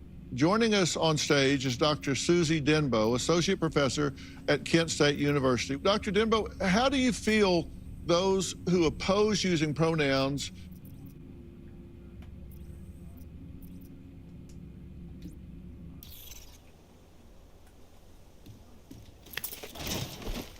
are taking the wrong approach in this conversation? There's the extreme approach that you are admittedly taking. And then there's also just ordinary people that might not be comfortable with the language change. She began by saying that my view is extreme. Okay, so the view that every single person on Earth has held up until 15 seconds ago is extreme. They are conflating gender and sex because on one hand they say, well, you got your biological sex.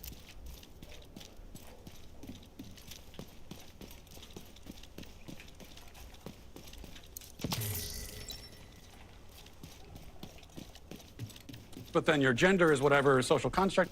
But then they turn around and say that trans women are women. So a man who identifies with the gender, the social construct of womanhood, actually is a woman. Part of me wants to ask why you care so much, because it's really not that big of a deal. Oh, yeah, can I answer that? I care about the truth. So basic truth matters. I want to live in a society where people care about the truth. I care about children, and these insane ideas about gender are being foisted on kids.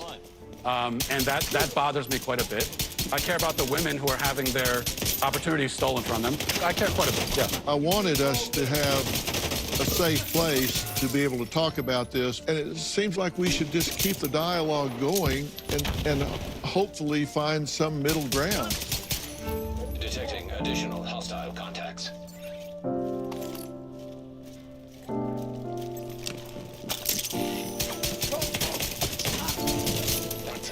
Detected. Come on now.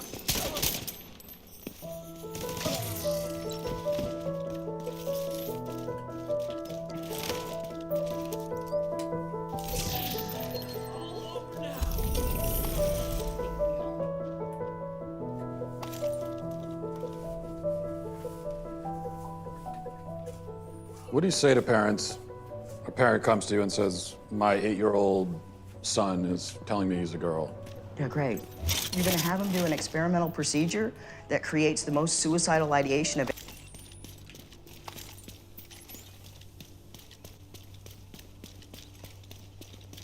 any other population 7 to 10 years after, transition.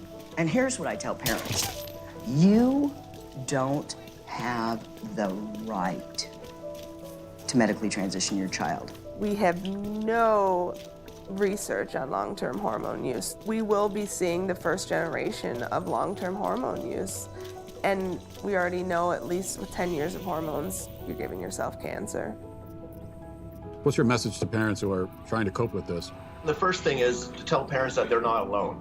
It is our responsibility as a parent to be the frontline defense for our children. And I know with my child, a lot of people will say, was it worth it? Because you now seemingly have lost your child. And I'll say, yeah, but at least I've saved my conscience and my morals and my convictions. And when my child turns 25 and says, Dad, where were you? I'll say, I was there. I was fighting as hard as I could. I was not prepared to let this happen.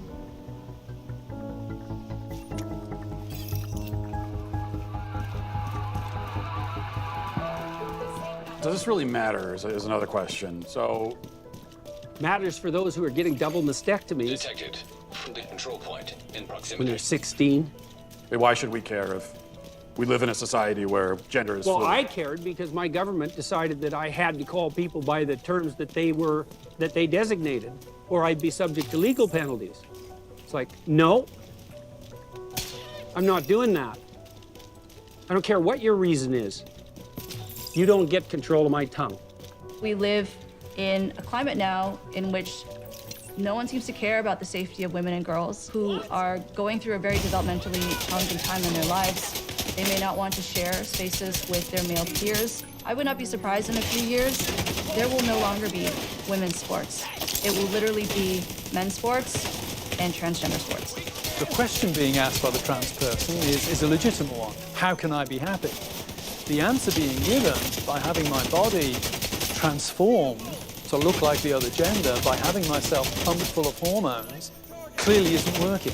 And we have to find a better and the more humane way of dealing with individuals who are struggling with gender dysphoria. I have the utmost compassion for people who suffer from gender dysphoria. It's a nightmare for them and their families. The vast majority, up to 90% of kids, if they go through a normal puberty, they're going to be okay. They will be at peace with their bodies, and they will have avoided dangerous and experimental medical interventions and surgeries. Maybe we're up against a battle here, up against a hill that perhaps, we're not going to necessarily win today, but if we don't pave the way for a win, we'll never get there. So we're going on this journey. Boys can be girls, girls can be boys, men can be women, women can be men. It makes me wonder, what is a woman? What is a woman? A woman is someone who claims that as their identity. It could be many things to many people. I think the question really brings up the fact that it is pretty relative, right? That if you ask women across race, across identities, across class, across culture, you will get a different answer. Some of it is, based on biology. Some of it is based on hormones. Some of it is based on what you wear and how you present yourself. A woman is not anything in particular. There's no one particular thing.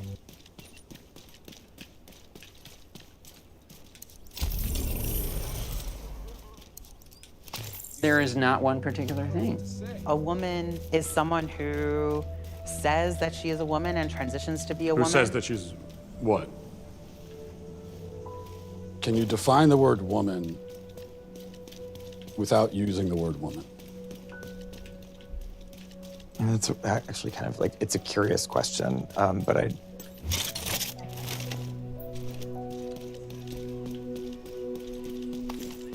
We've been journeying across the country asking people this question, and almost nobody can answer it.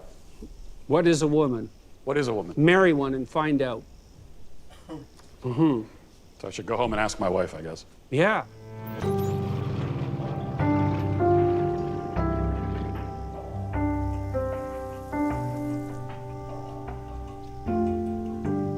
Hey, I've been meaning to ask you something. Uh-huh. What is a woman?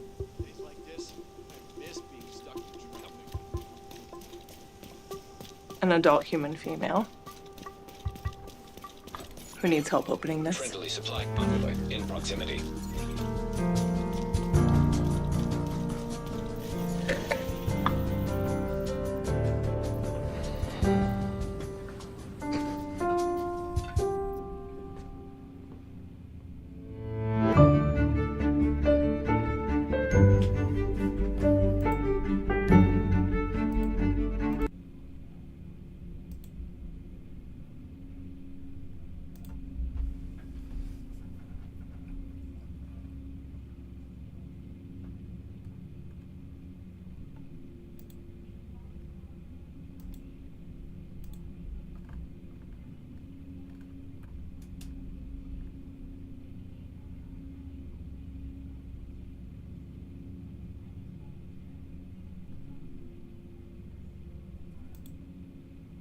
But what is a woman? Can a man become a woman? Women only know what women are. You should accept yourself just the way you are. What does that say about who I should become? Is that just now off the table because I'm already good enough in every way? So am I done or something? Get the hell up. Get your act together. Adopt some responsibility. Put your life together. Develop a vision. Unfold all those manifold possibilities that lurk within. Be a force for good in the world, and that'll be the adventure of your life. The research literature produced by the faculties of education in the last 50 years has had a devastating negative effect on public education in the US. Time and time again. If the faculties of education put it forward, it was wrong scientifically and disastrous socially. So why the hell have conservatives gone along with the game of allowing the faculties of education to maintain a monopolistic hammerlock on teacher certification? I don't understand it. The big problem is that legislators have really done nothing, and they've let these bureaucracies move anti-democratically to install this ideology. You have people that their livelihoods now, hundreds of thousands of people, depends on pushing this ideology within the public institutions. These are government institutions. These are institutions that are created and funded by taxpayers and that are under the regulatory power of the legislature.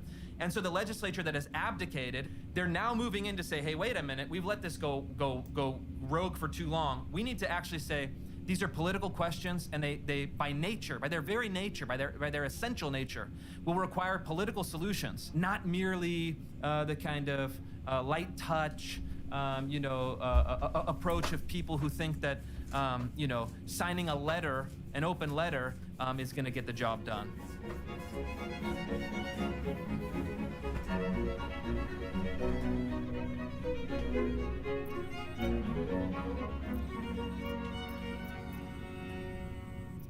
Hello, everyone. I have the opportunity today to speak with one of Florida's leading troublemakers, you might say, Christopher Rufo, and he's been working on the education front in Florida, and I want to play the role of friendly enemy today because I'm very interested in what's happening in Florida, concerned as I am about the state of education in general in the West, North America, Canada, US, and also more specifically with regard to higher education. And so I've been watching the goings-on in Florida with great amount of interest, and I have a lot of questions, and I'm going to try to push Mr. Rufo, Chris, as hard as I can today in a friendly manner, because I want to get to the bottom of all of this to the degree that that's possible. And I'm certainly seeing excesses on the leftist radical side with regards to the reformulation of the education system, and as far as I'm concerned, something needs to be done about that, but that's complicated and it's hard to do something about it without falling prey to potential excesses on the more conservative and traditionalist side. So we're going to hash that out today. At least that's my plan. So welcome, Chris. It's good of you to agree to talk to me today, and I'm really looking forward to this. Yeah, likewise. It's a pleasure and an honor to be with you, and look forward to the conversation. Wipe out the enemy before you run out of reinforcements. Information about your background. Agent needs assistance. You kind of sprang onto the scene, at least insofar as I was concerned, just a couple of years ago. Explosive Seeker mine detected. Really, what would you say, Hostile pushing back explosive against Seeker mine detected. Activists on the education front, and now you seem to be pretty intensely involved in Governor DeSantis of Florida's, what would you say, strategic move forward on the education reform front. And so let's start with a bit of description about your background and how you came about doing what you are doing and what you're doing as well. Yeah, well, I think my background is pretty different than a lot of the folks in the conservative world or the conservative movement. I grew up as a kind of a young man of the left. That was my politics, kind of hard left politics as a teenager. My family members were kind of in a long tradition of kind of left-wing and even kind of Marxist and communist activism. But then over the course of my adulthood, in college and then after college, I spent about 10 years directing documentaries all over the world for CBS, sold films to Netflix and other international TV stations. Serious trauma and detected. that left-wing worldview totally fell apart. I started working in the conservative world, started doing journalism, and then of course, I think sprung onto the scene, as you said it, with my work exposing critical race theory, first in government, then in K-12 schools. And I think part of my background that is maybe even helped make me successful in this is that I know how the left thinks intimately, and I don't think that's true for my opponents. I don't think that they know how the right thinks. I don't think they know how conservatives think. They don't think the right does think. Yeah, that's right. Yeah, I get there was that great line, I think, from that conservatism is a series of irritable gestures. It's so condescending, and I think that while you can let that bother you or you can let that annoy you, it actually presents a strategic advantage for conservatives because we know how our opponents think. I think in many ways I can make the argument on my opponent's behalf better than they can. And then they look at us just like we're barbarians at the gate. And so it's fun, and even playing that role a little bit, kind of leaning into it with a wink, playing the barbarian, for me has been quite entertaining and quite amusing. Despite the U.S. blowing through the $31.4 trillion debt ceiling last month, the White House still refuses to reduce spending. Our national leadership has buried their heads in sand, but you don't have to. Call the experts at Birch Gold today and start diversifying into gold. For over 5,000 years, gold has withstood inflation, explosive geopolitical Sigma turmoil, and detected. stock market crashes. With help from the Hostile experts at explosive Birch Sigma Gold, you can detected. own gold in a tax-sheltered retirement account. I've sent the Birch Gold makes it specialization easy to supply convert an drop IRA your or way. 401k into an IRA in Texas. Just text Jordan to 989898 to claim your free info kit on gold, and then talk to one of their precious metal specialists. With an A+ rating with the Better Business Bureau, thousands of happy customers, and countless 5-star reviews, you can trust Birch Gold to help protect your savings. Text Jordan to 989898 today. Supply drop is being claimed by the So enemy. let's go back to the first part of The specialization biographical supply discussion drop there. has You been said claimed by that the enemy. you were hard left as a teenager and came from a pretty hard left family, and it's definitely the case. There's a famous line, I don't remember who said it, is that, you know, if you're a teenager with a heart, you're left-leaning, you're a liberal or a socialist. If you're an adult with a brain, you're a traditionalist or conservative leaning. I think there's some real truth in that. Also partly, and this has to do with, you know, your characterization of conservatism as a series of irritable gestures. One of the things that young people are looking for to orient themselves in the world is a cause that's noble that they can identify with. And it's really up to the community to provide that vision, which is part of their acculturation. And conservatives have done a dreadful job of that, I would say, and liberals as well, like the true liberals, not the leftist type. So when you were a kid, teenager, what do you think was specifically attractive to you, both personally and philosophically, about what was being offered to you on the left? Yeah, I mean, I think a lot of it is just a sense of heroism, a sense of drama, a sense of the romantic. You get all of the mythology of the left. You know, an aunt of mine gifted me a Che Guevara flag that I hung in my bedroom, and you have this kind of heroic image of the swashbuckling reformer pursuing social justice, holding the rich accountable, providing for the poor. And it is a very attractive narrative. I mean, there's no getting around that. It's a magnetic narrative. And the conservative narrative is really one of restraint, duty, obligation. And when you're 13, that's not exactly something that is going to inspire you. And at the same time, I think that I grew up in California, in Sacramento, and the kind of mythology around the University of Berkeley, the free speech movement, some of those great student moments at the time was also something that I gravitated towards. I remember as a teenager, my friends and I would go out and visit the campus at Berkeley and kind of be really kind of wide-eyed and amazed at the university culture. And so those were some of the things. And then, of course, my family members in Italy were kind of old-school European working-class Marxists. And so they would provide you know, kind of long lectures when we would go back and visit, you know, the thought of Lenin, the thought of Marx, the thought of Gramsci.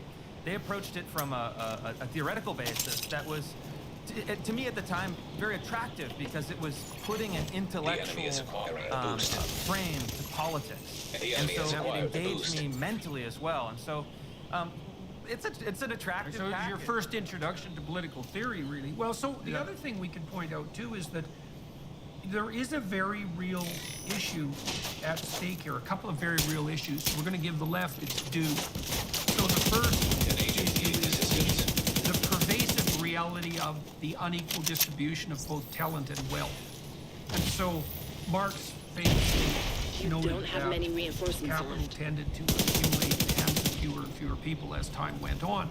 Now, the cataclysmic mistake that Marx made, one of many, was to assume that there was something unique about capitalism in the production of inequality. And there's much more thorough work done now on all sorts of theoretical fronts, ranging from physics to economics, demonstrating that that proclivity of resource, let's say, or even substance for that matter, to be unequally distributed is extremely pervasive. And so, for example, it is the case that most of the world's capital is in the hands of a relatively few people. But it's also the case that most of the world's water flows through a very small number of rivers, and that most of the world's population lives in a very small number of cities, and that very few planets have all of the planetary mass. That also applies to stars. It applies to your blood vessels as well. A very small proportion of your blood vessels have the largest volume of flow. That's called a Pareto distribution, and Pareto distributions tend to characterize a certain proportion of natural systems. And so this proclivity for inequality to emerge is real, and the danger that capital will accumulate in the hands of a very small number of people is also real. I'm sending you a specialization supply drop. But number one, it can't be attributed to capitalism, because every economic system humans have ever employed produces a Pareto distribution.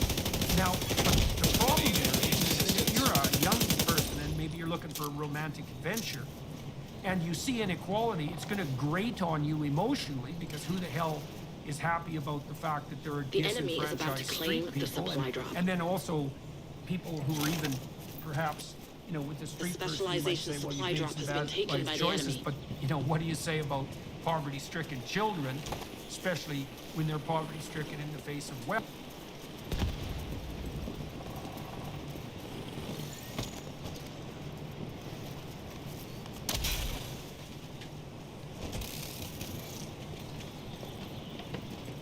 And so the idea that you're fighting on behalf of the oppressed is a pretty attractive proposition for a young person, even if they're not ideologically adult, right? And it's also a reality that makes conservatives guilty when they're faced with the moral onslaught of leftist activists, because the truth of the matter is we really don't know what to do. It's a very difficult problem to solve, and it's complex. The solutions are complex. But then, you know, you can be Che Guevara, and you can have a nice flag in your bedroom, and your relatives can tell you that you are a young hero in training. And, like, that is a lot more attractive emotionally than, as you pointed out, the message of restraint, duty, and obligation, which is kind of the last thing the 13-year-old wants to hear when he's trying to make his adventurous way out in the world. This is a very big problem.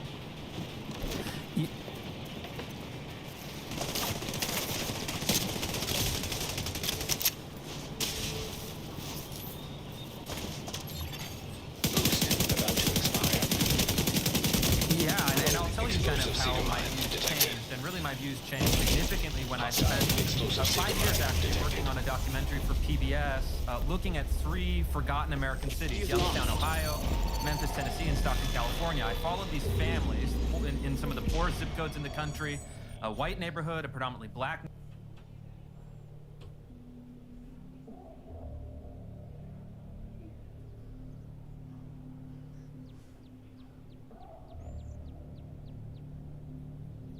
neighborhood and a predominantly Latino and mixed race neighborhood over the course of a few years, and really trying to understand this question. What is driving inequality? What does inequality look like? What does the phenomenon reveal about itself? And the answer was actually really my political turning point, the completion of my political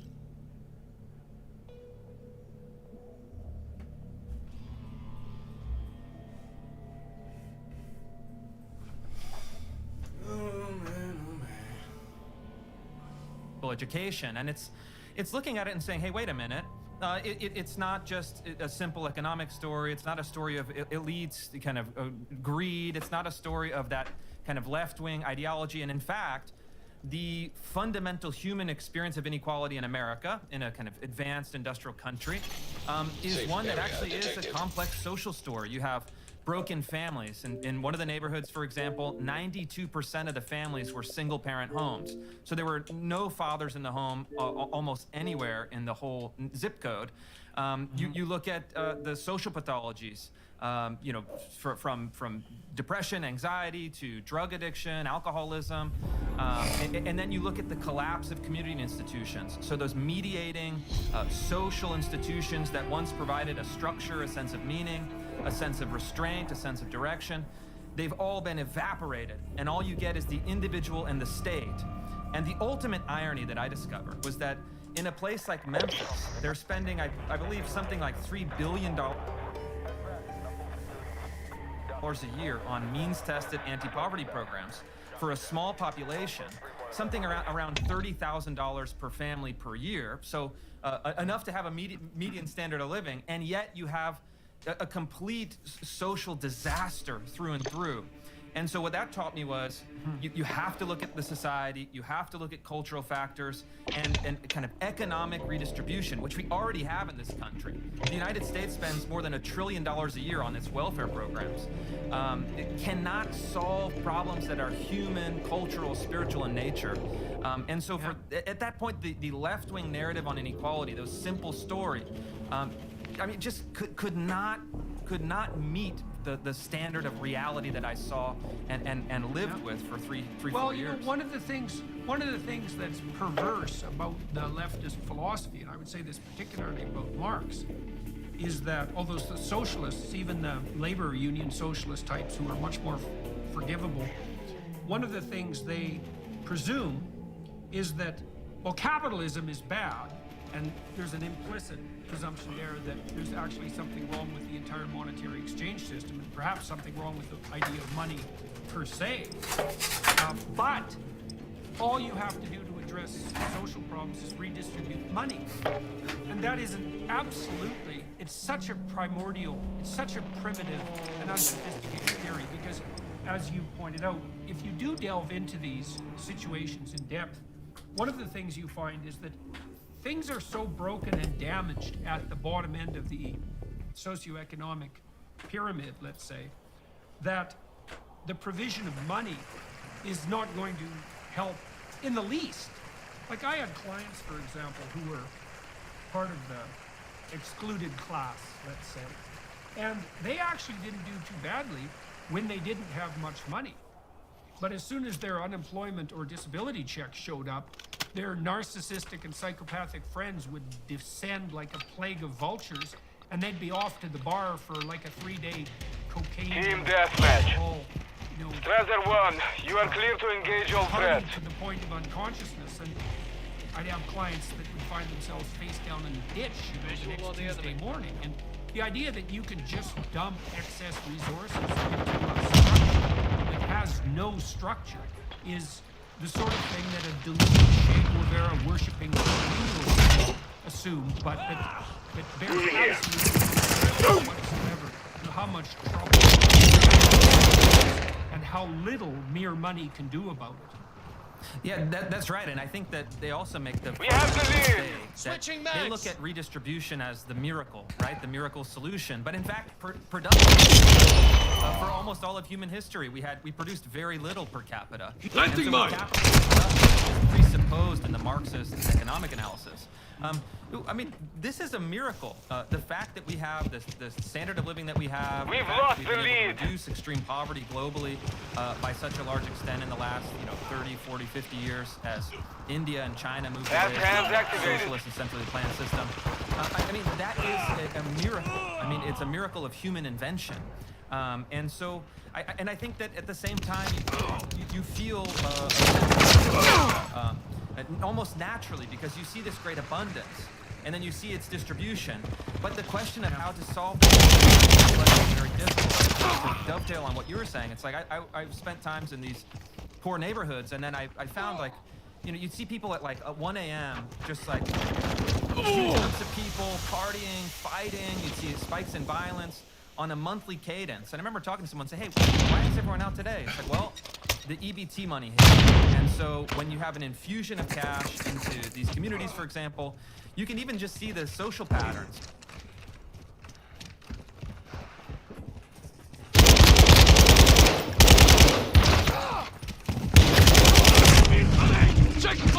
Arrest, violence, etc. And you have to start to understand, okay, money alone is not the solution. It has to be that it's in the context of a culture that has a set of values to hold it together. And look, all over, and I think especially in the United States, that has been shredded. And it cannot be solved like the way we've been doing it. Really, the late 1960s, by the time they got off the ground. The war on poverty, spending trillions of dollars now, has not solved it. I think, if anything, what I've observed in studying the historical records and studying it empirically, looking at it, you have a higher median income. And so we have this paradox where we have actual material wealth. Poor people in the United States are richer than almost every other group globally. Blast incoming! I think in my travels abroad, I just like, almost if you have to choose from a cultural standpoint, would you rather be poor from maybe a developing country, buffeted from something? Hostile UAV in the sector. Friendly UAV on station. Mental illness, kind of shredded social net. These aren't easy questions, and they certainly don't have easy answers. Back in one moment.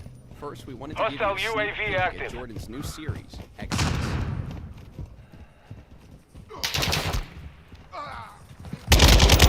Activated. Created history as we know it. You don't get away with anything, and so you might think you can bend the fabric of reality and that you can treat people instrumentally. You will pay the piper. It's going to call you out of that slavery into freedom, even if that pulls you into the desert.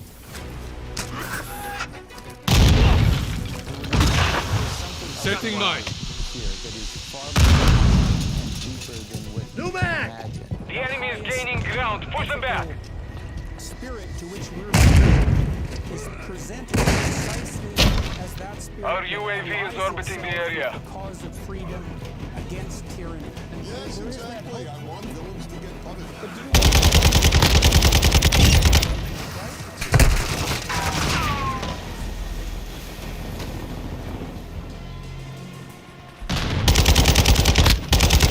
Switching mags. Well, you know, the part of the appalling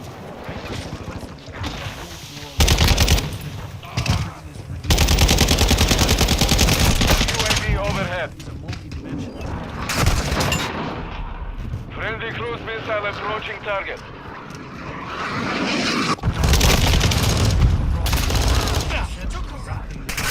lack of proper placement in a functioning social hierarchy. New man! What's your back?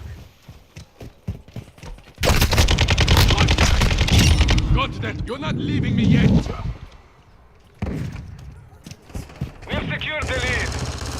Friendly UAV online. Forward vision. Then what happens if people don't have anything they regard as useful, productive, and generous to do that they're committed to? Then what happens is they find meaning or surcease from anxiety in of a well-constituted Covering. life. Frag out! They do impulsive pleasure seeking. And then money is Friendly SAE on the way. pleasure seeking than money. Friendly cruise missile deployed. Friendly UAV on station. And I'm not saying drink more, although I am saying more and act in that impulsive manner are far more likely to be poor. Planting mine. There's also causal, bidirectional causality constantly at work in a manner that this is also what makes me a manner that belies the leftist claims. This is also one of the things that makes me very skeptical about the moral the leftists who are hypothetically on the side of the poor bring to the table with regard to arguments all the time. It's like, well, Hostile UAV active. This sympathy you have, and this insistence that all of this complex problem can be reduced to, let's say, the greed of the capitalist overlords, might do wonders for you, allow you to parade as, you know, this year's incarnation of Mary Shakespeare, who is a murderous punk, by the way. But taking effective fire. Friendly cruise missile inbound.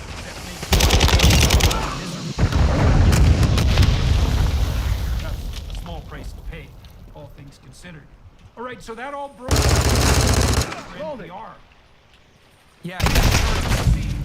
So now, did you actually start moving in more, say, classic or conservative circles at that point? I mean, you must have kind of been at a loss for a while, given that your worldview had come under assault under the brutal lessons of reality Yeah, exactly. And these are We've got them on the documentaries run. for Keep it PBS, up. and I was kind of moving to the center, moving to the right. I went through kind of a libertarian phase even, to my own embarrassment now. And my politics shifted, and I could just feel it, that my relationships with colleagues were starting to fray. People were whispering, Hostile UAV overhead. concerned about me. Am I gonna engage in politics? Am I Mission gonna is say what I complete. think is Good true? work. Am I gonna face the consequences? And ultimately I said, look, I was kind of turning 30, and I said, it's either now or never. I'm gonna kind of come out, I'm gonna stake my claim. I burned all of my relationships in the documentary world. I lost funders. I had people who had worked for me as contractors for years tell me that they couldn't work with me anymore. And so the documentary world